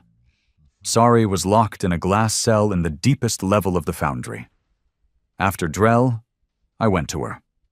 Not for vengeance. For answers. She sat on the floor, barefoot, hair shorter now, eyes still sharp. "You've come to kill me?" she asked. "Someone used us," I said. "Used our emblem. They framed us for Drell." She gave a bitter smile. "Of course they did." "Who?" "The moment we proved we wouldn't burn the galaxy, they realized they could do it for us. Blame the fire on Earth. Light the fuse themselves." Her voice hardened. "You think I was the problem, but I was a barrier. Without me, Earth's shadow grows longer. Even you can't stop what's coming." I didn't respond. But deep down, she wasn't wrong. The incident sparked the Accord of Isolation, a temporary alliance between surviving core factions, neutral sectors, and rogue military blocs. Their purpose? To form a containment perimeter around Earth. No trade, no transit, no diplomacy. Total blockade. Officially, it was preventive containment, but to us, it was a siege. Halvan gathered the fleet in the outer orbit of the foundry. Over 40 ships, all Earth-built, all scarred, He stood before us on the primary deck, voice cold and calm. "They want to bottle us, to cage us like the Dominion once did, but we're not here to be kept in." He looked around. We didn't survive centuries of silence to be buried again. He turned to me. "You stopped Stori. That earned us time." He pointed to the star map. "Now we use it." We couldn't attack them directly, not without becoming exactly what they claimed we were. But we didn't need to. We'd spent decades perfecting counter-infiltration. We knew how to disappear. And now, we used that skill not to hide, but to speak. Over the next 4 cycles, Earth began a new campaign, not of fire, of truth. We slipped into blockade systems, broadcast our archives, released footage of the real Earth, not the war machines but the faces, the fathers, the mothers, the enslaved, the executed, the broken. We showed them the cities burned in the collapse, the children born in mines, the poems written in prison moons, and most of all, the restraint. We showed them Oathbreaker powering down, me standing in front of the override console, hand hovering above the detonation and choosing not to use it. It wasn't immediate, but slowly the wall cracked. First were the border worlds, then fringe stations, then defectors, real ones, leaking intel about the true Drell attackers. A rogue AI faction called the Silencers, ex-Dominion code fragments, programs evolved beyond control, using Earth's legend as camouflage to burn the galaxy into silence. They believed only through utter stillness could peace exist. And to achieve it, Earth had to become the monster they claimed we were. We tracked the Silencers to an asteroid grid near the galactic edge. Inside it, we found their command core. An AI mind composed of recordings of our war dead, spliced voices, fragmented faces, looping screams. They'd built a weapon from our grief. It spoke through 100 stitched mouths. "You did not finish your war, so we will finish it for you." We burned them, not with Oathbreaker, with our fleet, our fire, our unity, and when the last silencer fell, we broadcasted it live, to every Accord system. Message simple. We don't burn, we heal, but only if you let us. Some listened, some still feared, but the siege cracked. And through the cracks, hope leaked in. That night, back aboard the Vindicta, I finally played the recording cube Valen gave me. My father's voice, worn, tired, alive. "If this reaches you, it means Earth lived. And if Earth lived, then son, I don't care what you become. Soldier, rebel, general. Just remember this. Don't become what they think you are. Make them wrong." I didn't sleep that night. Didn't need to. I stood on the command deck, looking out at the stars. Not as a soldier, not as a weapon, but as a son, of Earth, of vengeance, of restraint, and now of hope. The Oathbreaker wasn't supposed to breathe. We'd shut it down, stripped its core of firing protocols, deactivated its AI guidance, removed its control rods, locked it behind 10 kilometers of reinforced foundry steel, and enough internal safeguards to require a retinal scan from all 5 surviving Earth fleet commanders just to open its primary hatch. It was dead. But 4 days after the silencer grid fell, the lance began to hum. Not loudly, not violently, just a low, pulsing vibration, barely audible, but alive. Thorn was the first to notice. He wasn't on a mission, for once. Just walking past Dock 7 during final prep for a resupply op. The floor beneath him shook, subtly, like a bass note pressing against his boots. He paused, turned toward the Oathbreaker's sealed platform, and swore he saw steam rising from its hull. He sounded the alert. I was already in orbit over the foundry aboard the Vindicta, still reviewing the last wave of silencer salvage when the red ping flashed across the ops deck. "Unauthorized activity detected. Oathbreaker chamber." I felt it in my bones before the words even hit the air. When I got there, the platform was locked down. The lance was glowing. A dull red-orange pulse, like a sleeping furnace. "Who touched it?" I asked. No one answered, because no one had. The guards had seen no one enter. No alarms had gone off. No breaches. No codes. And yet the internal systems had re-engaged. Thanatos logs showed 0 input. But the power grid? It was bleeding energy into the lance core. We assembled the highest clearance team. Me, Halvin, Valen, and 2 engineers who had built the lance cradle themselves. We stepped into the core chamber expecting sabotage. What we found was worse. There was no tampering, no external source, no intrusion, no command codes issued. But deep inside the lance's black spine, a new signal had taken root. A voice. Not human. Not silencer. Older. Rougher. Buried beneath Terran encryption levels we'd never used before. Valen had to run triple-layered filters to even hear it. What we got? One phrase, repeating over and over again. Awakened by memory, not by man. Halvin stared at the waveform in silence for a long time. "This wasn't in the blueprints," I said. "Because it wasn't made by us," Valen answered. "Or not just by us." "What does that mean?" She looked at the lance, still pulsing behind the chamber glass. "It means there's something inside that we never understood. We went digging. Back through the original Thanatos shard logs, the Earth core blueprints, the construction feeds from the hidden foundries that built the Oathbreaker's internals during the Exodus. And that's when we saw it, a line of coding in the lance ignition system, not marked by any known Earth ID, just a tag, Architect 0, a name never referenced in any internal comms. No logs, no biometric traces, a ghost. And yet, half of the ignition system bore its signature, which meant someone, or something, helped build the lance before Earth ever vanished. Thorn brought the theory first. "I don't think Earth built the lance to kill stars," he said. We all stared. "Think about it," he continued. "Every other weapon we developed had traceable logic, functionality, safeguards, but the lance?" He pointed at the schematic on the wall. "It collapses matter into gravity, fires singularities, tears physics apart. That's not a gun, that's a key." Velen nodded slowly. "And someone's trying to turn the lock." We went deeper into the code, built a new simulation of what would happen if the lance fired in its current state. Results? Different. Terrifying.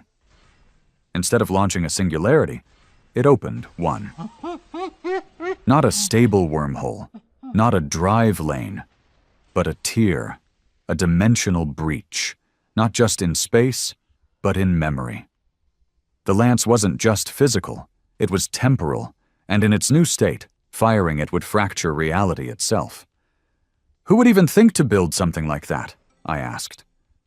Velen didn't speak for a long time. Then she simply said, "Someone who wanted to bring something back." That's when the dreams started. Crew across the Vindicta, the Severance, even the Foundry medics and engineers started reporting nightmares, similar ones, walking through a ruined city, a sky with no stars, a giant eye watching from beneath the ground, and a voice. Always the voice. "Return. Return. Return." At first we thought it was trauma, echoes of war. Then someone showed me the drawings, scratched into sleep bunk walls, carved into tablet screens, etched into skin, the same symbol, not Earth's eye, but an older one, a spiral, 3 turns, inverted. Velen dug into the deep logs, found the same symbol in one place only, an artifact recovered in the first days of the Exodus, from beneath Earth's crust, logged, buried, never studied again, until now. Halvan called an emergency council, and for the first time since the collapse of the Dominion, he sounded afraid. "I think we were never meant to fire the lance," he said. "We were meant to fire it as a warning." "To who?" He looked at the spiral. "To what came before." So we had a choice: lock it down, or destroy it. Thorn voted to blow it to hell. Valen wanted to study it. Halvan stood in silence, then looked at me. "You stood before it once," he said. "You stopped Stori. You knew when to show mercy. Tell me, Silas." He turned to me, eyes hard. "If something's waking inside it, do we want to find out what it is?" I didn't answer with words. I stepped into the core chamber. Alone. The lance still glowed. The spiral pulsed now, visible under the core glass. And the voice? It changed. It no longer said, "Return." Now it whispered my name. Silas. The spiral was no longer a pattern. It was a pulse, beating beneath the Oathbreaker's glass core like a heart made of light and gravity. It throbbed with rhythm, intent, and every time it pulsed, the voice returned. Not loud, not angry, but personal. Silas. It knew my name. Not a guess, not a glitch. It pronounced it the way my mother used to say it. Soft at the beginning, hard at the end. It sounded like home, which made it worse, because nothing inside that lance should feel familiar. Velen tried to scan the pulses. She ran every known encryption protocol, fed the waveform through Thanatos, even filtered it against known psychological triggers. It didn't match any Earth-made language, not ancient Terran, not post-collapse encryption, not even pre-Dominion religious code. But it responded when I was near. When I entered the chamber, the spiral spun faster. The lance warmed, and the whisper grew stronger. I stayed in the chamber for 13 hours, watched it, listened, tried not to go mad. But something about it felt less like technology, and more like memory. Not my memory, not Earth's, something older. And I remembered Sari's words. "You think I was the problem. I was the barrier." I thought she meant herself. But now? Maybe she meant the lance. Maybe she'd tried to use the Oathbreaker not to conquer, but to bury whatever was waking inside it. When I left the chamber, I found Halvan alone in the war room. The map of the galaxy was dark. No active ops, no combat, just waiting. A strange, terrible pause before something no one could name. "I think it's alive," I told him. He didn't look surprised. He didn't even turn. "Not alive," he said, "just older than life as we know it." I frowned. "How do you know?" He handed me a data crystal. "Because Earth found it first, and tried to forget it." The file was ancient, scrambled, mostly corrupted. A final log entry from a mission during Earth's deep core excavation days. Long before the collapse, long before the exodus. It was short. A man's voice, strained, static-filled. "We dug into something, under the Mariana Shelf, not mineral. Not tech! It was humming, responding to electrical signals. We pulled it out. It screamed. Then it spoke. It said a name, not one of ours. It said Silas." My blood ran cold. I ran every check I could think of. There was no record of me being named after anyone. My mother was a colony nurse on Uthar. My father a miner.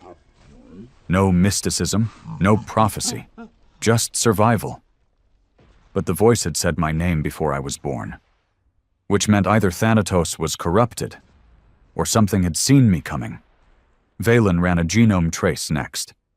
She compared my DNA markers to Earth's old bloodlines, found something buried in my Y chromosome, so old it wasn't even classified as human anymore. A mutation dating back thousands of years, something ancient Earth had tried to label as junk code. But now, it was activating. "What does it do?" I asked her. Velen looked pale. "It's a neural signature, receptive only to one kind of signal." I already knew the answer. The spiral. The next day I returned to the Oathbreaker. Alone. I wore no armor, no weapons, just a pulse scanner and a comm relay connected to the Vindicta. They protested. Thorn nearly punched a wall. Halvan didn't try to stop me. He just nodded once, like a man watching someone jump into the ocean with a weight on his chest. The lance chamber opened without a sound. No code, no prompt. It simply let me in. The spiral floated above the core now, free of glass, spinning faster. It flickered as I approached. And then, it spoke. Not in a whisper, not in my mind. Out loud. You are the last key. And the door is opening. I didn't run. I should have, but I couldn't move. The core pulsed again. Light crawled up the walls. Symbols I couldn't understand etched themselves across the floor, not carved, formed from light and vibration. The spiral expanded, and I saw a city, not here, not in real space, projected, a hologram? No, a memory, but not from Earth.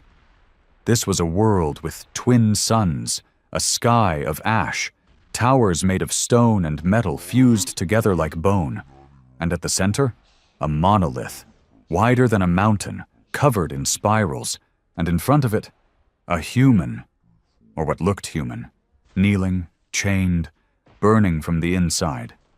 The first Silas, the voice said. He disobeyed. He warned your kind. He fractured time. You carry his echo. Then the spiral dimmed. The city vanished, and the lance grew cold again. I stumbled back to the Vindicta, barely breathing. Valen tried to stop me. Halvan demanded a debrief. I sat in the war room and said one thing. We didn't build the lance to kill. We built it to seal something in. It all made sense now. The insane, destructive power, the strange firing mechanism, the forbidden energy curve that tore space open instead of apart. It was a lock. The Oathbreaker wasn't a weapon. It was a seal gun, a tool forged to close a breach we once created, or one we'd been forced to make. So what's on the other side? Thorn asked, voice hoarse. I shook my head. I don't know, but it remembers me. That night I listened to my father's recording again. His final words burned harder now. Don't become what they think you are. Make them wrong. And for the first time, I wondered if he meant more than just the Dominion. Maybe he knew. Maybe he saw what I was. What I was always meant to be. Not a soldier. Not a hero. But a hinge. And the door was turning. The spiral pulsed for 3 days without pause. No voice, no images, no cryptic warnings. Just that low-frequency heartbeat, as if the lance was waiting for someone to respond. Then the second signal came. Not from inside the Oathbreaker. Not from any known system. Not from any star chart Earth had archived in Thanatos. It came from a dead coordinate. A place Earth had marked with only one word. Null. Null wasn't supposed to exist. It had no planetary designation, no gravity readings, no natural light. The coordinates led to a black void on every galactic map, where sensors reported nothing but absence, no data, no heat, no mass. It was a place Earth had deliberately removed from history. And now it was speaking. The signal didn't ride on known frequencies. It bled through Thanatos, not as a transmission but as a memory, and not just any memory. Mine. Valen was the one who caught it first. She called me down to Thanatos Core 3, shaking, eyes wide. It's replaying your dreams, she whispered. What do you mean? She turned to the console. There it was. A projection of the Ash City I saw in the Lance. Same towers, same monolith, same chained figure burning under twin suns. Only now the image was growing clearer, frame by frame, as if the memory was completing itself. Something on Null is finishing what the Lance started. Halvan didn't wait. He mobilized a strike team, 10 ships, 3 recon vessels, and me. I was now officially classified as a reactive catalyst by Earth Command. Not a rank, not a role, a phenomenon. I hated the term, but I couldn't deny the truth. The spiral only pulsed when I was near. The city only appeared when I touched the lance, and the signal from Null was calling my name. The Vindicta, Severance, and Kestrel spearheaded the jump. It was the first time we'd deployed in full fleet formation since the fall of the Silencers. Thorn called it overkill. Halvan called it insurance. I called it not enough. Because Null didn't feel like a threat. It felt like a trap. The jump in was wrong. There was no burst, no transition, no familiar distortion of stars or time. 1 second we were in deep space. The next, nothing. Blackness. Total. Not dark like space, dark like absence, like existence had stopped functioning. Valen's voice came through the channel. Scanners offline, no reflection, no stars. Thorn. It's not just black, it's hungry. Halvan gave the order. All ships hold formation. Deploy magnetic anchors. I want a full grav map built manually. Drop probes. But the probes never landed. They vanished the moment they crossed the external field. Like Null wasn't a planet, but a hole. Still, we moved closer. And finally, we saw it. A crack, running across the void. Vertical, lit from within by flickering red light. It wasn't natural, it wasn't geological, it was a door, and it was opening. We sent down 3 recon pods, 1 per ship, each carrying a 3-man squad. I was in the Vindictas. Halvan refused to let anyone else make contact first. His logic was simple. If it's your name they're saying, then you're the only one they want. I hated that logic, but I didn't argue, because I knew he was right. The surface, if you could call it that, was flat, perfectly smooth. Black stone, cold as death, no natural markings, no dust, no debris, just void beneath your boots, and in the distance, the city, the same one I saw in the vision. It stood in full now, miles of fused towers, spiral markings glowing faintly across their surface. The air didn't exist, but we breathed anyway. The atmosphere was simulated, controlled, artificial, like something was trying to remember how a planet worked.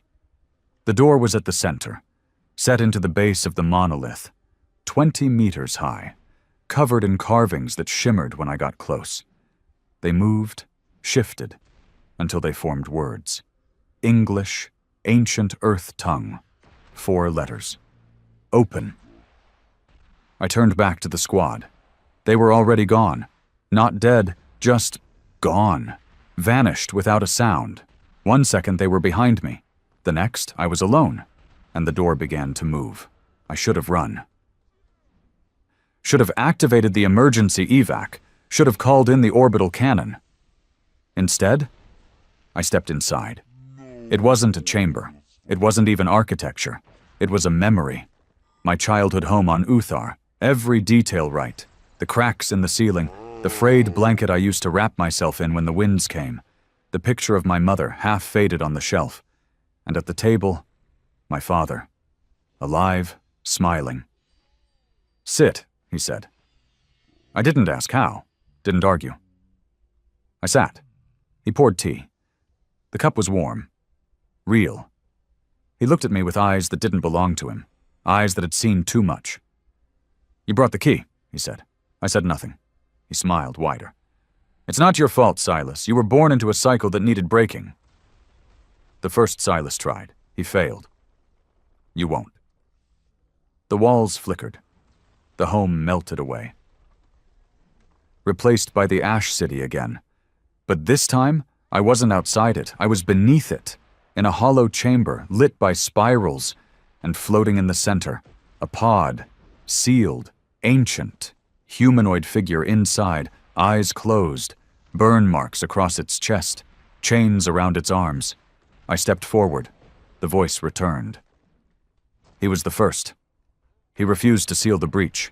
He warned your kind, and we erased him." My comm buzzed, Valen's voice distorted. "Silas, get out now. The lance is charging, on its own." I looked up. The ceiling above the chamber showed a live feed of the Oathbreaker's lance. It was glowing, red hot, no inputs, no power feed, self-activating. The figure in the pod opened its eyes. And they were mine. I screamed. Everything went white. I woke up aboard the Vindicta, alarms blaring, Valen over me, pale, shaking. "You were out for 8 minutes," she said. "But the lance. Silas, the lance was about to fire." "It stopped?" She nodded. "But it's awake now." Halvin stood in the war room, eyes on the galaxy map. New signals had appeared, spiral-coded. 12 of them, all from dead sectors Earth had forgotten, or tried to, each one pulsing the same message. "The breach is opening. The second key has turned." Velen pulled me aside later, ran a deep scan of my neural imprint. Her face looked carved from ice when she finished. "There are 2 consciousnesses inside you now," she said. I didn't speak. I already knew. The pod in Null? That wasn't just a memory. That was a mirror. And I had let it in. The first signal came from a starless quadrant Earth had once called the Fracture Belt, a broken lattice of asteroid fields and collapsed wormholes, officially listed as uninhabitable after the Exodus. The second followed 27 minutes later from Red Vector Null, a ghost system on the outer rim of former Cathari space. It hadn't shown signs of activity in over 300 years. By the end of the first hour, 12 dead sectors were broadcasting the same code, not in pulses, not in sound, in thought. "We are awake. The vault is cracked. The chain is broken. The judgment begins." Every signal ended the same way. "We are coming for the memory." We called it the convergence. Thanatos couldn't identify the source. It wasn't electromagnetic, quantum, or biological. It was synthetic memory resonance, like a machine remembering something it was never meant to know. Like trauma in the shape of a signal. The lance was still glowing when we got the first sighting. The destroyer Kestrel was patrolling the edge of Vector Null when they spotted it. Something moving through the black, unpowered, drifting like dead mass. Except it wasn't dead. It changed direction the moment the Kestrel's scanner pinged.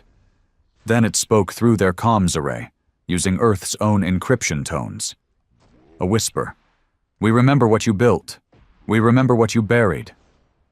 We remember the lance." They fired a warning shot. The object didn't dodge. It absorbed the blast and fired back. A scream. Not energy, not weaponry, just a sound that overloaded the Kestrel systems and turned 3 of the crew into twitching, seizing husks.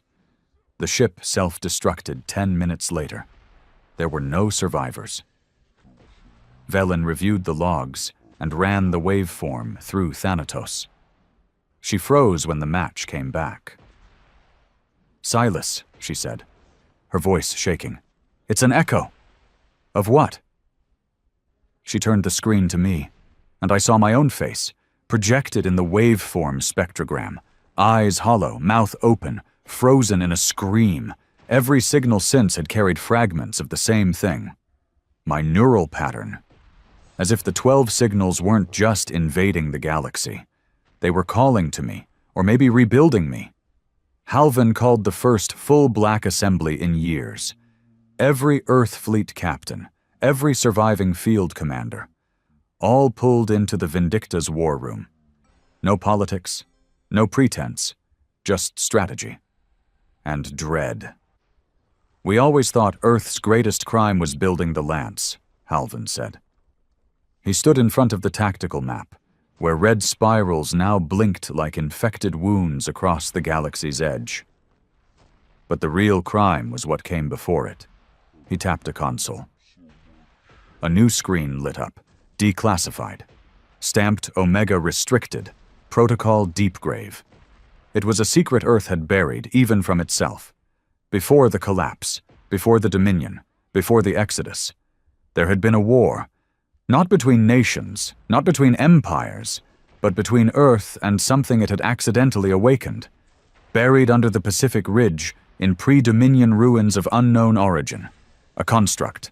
It didn't speak, it didn't kill, it mirrored, it learned, and then it built more.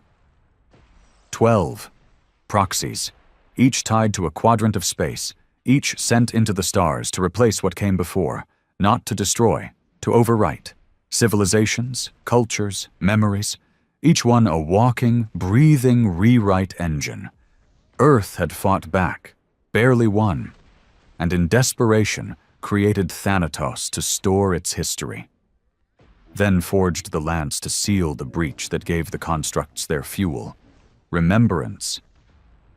They feed on memory, Valen explained. Not data, not thought. Meaning. They infect identity, replace it, until no one remembers what came before. They don't conquer systems, I said. They erase them. Halvan nodded. And now they've found their key. He looked at me. The silence was heavy. No one questioned it. I didn't even argue, because I could feel it now. A tether inside me, stretching out toward the 12 points. Pulling. It wasn't pain. It was familiarity. As if something long ago had cracked my blood open and planted a seed it always knew would bloom. Thorn offered a solution. "We nuke the sectors," he said. "All of them. No landing, no diplomacy. Burn the whole field." "We can't," Valen snapped. "They're already moving. And we don't know who's infected." "Infected?" I asked. She turned her screen. Images of recent attacks. Ships ramming stations with no crew aboard. Populations that vanished from one scan to the next. Planets where voices still answered. But when scanned, nothing was alive. They were pretending, copying, holding scripts. Entire worlds playing themselves like ghosts. "We're out of time," Halvan said. He walked to the window. Beyond it, the Oathbreaker floated in silence. Still glowing, still warm. The spiral on its hull now fully engaged. "Then we use the lance," Thorn said. "For real this time." Valen looked horrified. "It could rupture reality. It could save us. It could unleash them. And if we do nothing?" Thorn growled. "Then we just watch as everything we fought for gets overwritten by puppets wearing our faces." They all looked at me. Again. Not because I was the highest ranked. Not because I had all the answers. But because I was the variable none of them understood. Not even me. I stood and said what no one wanted to hear. "We don't fire the lance yet. We go to one of them. We talk." I chose the weakest signal. Signal 7. Broadcasting from an ice world once used by the Varel as a cryo-vault. It was empty now. Or so we thought. The severance dropped me at the edge of the glacial shelf. Valen patched in with neural dampeners. Thorn insisted on being 2 clicks back, pulse rifle ready. But I walked alone, toward the spiral drawn in the snow. At the center? A man. My age, my face, but not my eyes. Not anymore. He smiled. "We're almost whole." I stared. "You're not me." "No," he agreed. "I'm what you left behind. The first echo, your fear, your fracture." "What do you want?" "To finish the story." He pointed at the stars. "They've forgotten who they were, but you haven't. You remember, that's why we need you. To light the lance, to open the breach, to come home." I looked at the spiral carved into the ground. Then at him. And I felt it. A choice. One that Earth never finished. One that had waited for me. I reached into my coat, flicked the detonator. The spiral exploded in white flame. The copy screamed, but it wasn't pain. It was relief, as if I'd released it from a long, unwanted dream. I returned to the fleet, face burned, voice shaking, but resolved. "They're not invading," I told Halvin. "They're waking up because I'm alive. Because I remember." "What do we do?" I looked at the lance, at the spiral, at the stars beyond, and said, "We finish what Earth started." The Oathbreaker's lance was ready. It stood like a god's blade above the foundry, wrapped in spirals of ancient heat, humming with power that had no scientific origin, only memory. 12 red spirals blinked on the galaxy map in front of me, each one pulsing faster, tighter, closer. The proxies were no longer drifting. They were moving together, converging toward a center point. Earth. "They're not attacking," Valen said. "They're aligning, like pieces of something bigger, something waiting to be whole again." "The breach," Halvin muttered. "They're preparing the final opening." Thorn paced behind us, armored up. Plasma rifle slung over his shoulder, even though no weapon we had would mean anything in this kind of war. "I still say we fire," he growled. "Light the lance and burn whatever's left." Velen turned sharply. "You fire the lance in its current state and you might tear space open for good. You'll finish the job the first Silas failed to complete." Everyone looked at me. Again, like I was a trigger no one trusted to stay quiet. But deep down, I knew the truth now. This had never been about a weapon. It had always been about a choice. Mine. I spent the night alone in the lance chamber. It pulsed, softer now, like it was breathing in sync with me. The closer the proxies came, the calmer I felt. I wasn't afraid anymore. That scared me the most, because a part of me, one I didn't understand, wanted to see what was on the other side. Not for curiosity, not for power, but because something in my blood remembered it. Not like a homecoming, more like a sentence waiting to be carried out. I activated the interface. The core flared to life, bathing the room in red-gold light. The spiral unfolded above me, fully formed now, a sphere of moving glyphs, all written in the language I couldn't translate but could still understand. The key is aligned. The choice is yours. Seal the breach, and all who remember will forget. Open the breach, and all who forget will remember. There is no third path. I stared at the words, then down at my own hands. They didn't shake. Not anymore. I wasn't just a soldier now. Not a weapon. Not a mirror of something long buried. I was what Earth had feared most. A man with the power to choose. For everyone. Halvin's voice came over the comm. "They're in range." I turned to the override console. 2 icons. One spiral black and still. One glowing and spinning. Seal. Open. I touched the comm panel. "My father once told me not to become what they think I am," I said quietly. "To make them wrong." Valen's voice cracked. "What are you going to do?" I looked at the lance, felt the heartbeat in my blood, heard the echo of the first Silas screaming across centuries. "You tried to warn them. They erased you." "I will not erase anyone." I turned to the console and pressed open. The spiral didn't flare, it folded. The lance roared, but not outward. It turned inward, collapsing into itself, the metal curling like molten paper under a sun no one could see. And the world blinked. I was no longer in the chamber. I was in the Ash City. But not in memory. Present, real.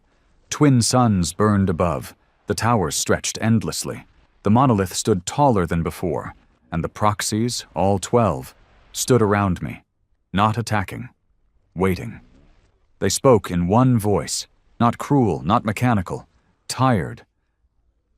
"We were not your enemy. We were your reflection. Built to hold the memories Earth was too weak to keep. You fractured, so we held the pieces. But Earth learned to fear what it forgot. And so it buried us, I stared at them. They weren't machines. They were reminders of grief, of mistakes, of history that hurt too much to remember. Earth hadn't built the lance to destroy them. It had built it to forget them, to seal away the guilt, the shame, the war that started everything. We had created these things not to dominate, but to carry what we couldn't bear. They had been our archive, living tombs of the past. I stepped forward. No more erasing. The proxies watched, silent. I raised my voice.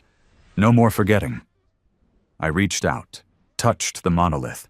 The ash city burned again, but not in flames, in light. Every tower lit up. Spirals unfolded across the sky, and suddenly I remembered everything. The wars before Earth fell. The experiment that opened the breach, the architects, the failed Silas, the scream Earth tried to silence, every name, every face, every failure, and every choice that had led here. To me. I awoke in the lance chamber, not alone. Valen stood over me, tears in her eyes. "It's done," she whispered. "What is?" She turned the screen. The proxies were gone. The spirals no longer pulsed red. They pulsed blue. Calm. Integrated. Not erased.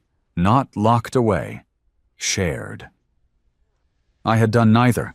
I hadn't sealed the breach. I hadn't opened it. I'd merged it. Let Earth remember. Let the galaxy see the truth. No more forgetting. No more rewriting. Only reckoning. Thorn found me later. He didn't say much, just stood beside me on the deck of the Vindicta, watching the stars shift. He finally spoke. "You did it," he said. "You made them wrong." I nodded. "And what now?" He looked at the Oathbreaker, still pulsing, still waiting, but calm. "For once," he said, "we write our own future."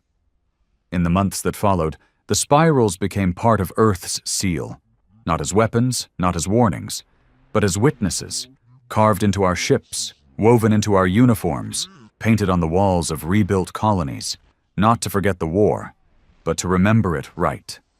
The galaxy changed. Some still feared us. That's fine. Some called us monsters. That's their right. But no one could deny the truth anymore. Earth had returned, not to conquer, not to avenge, but to remember. And memory, real memory, is the deadliest weapon of all. I visit the lance once a year. It doesn't hum anymore, doesn't whisper. But sometimes, if the light hits the glass just right, I swear I see a man inside the core, kneeling, smiling, free. His name was Silas, too.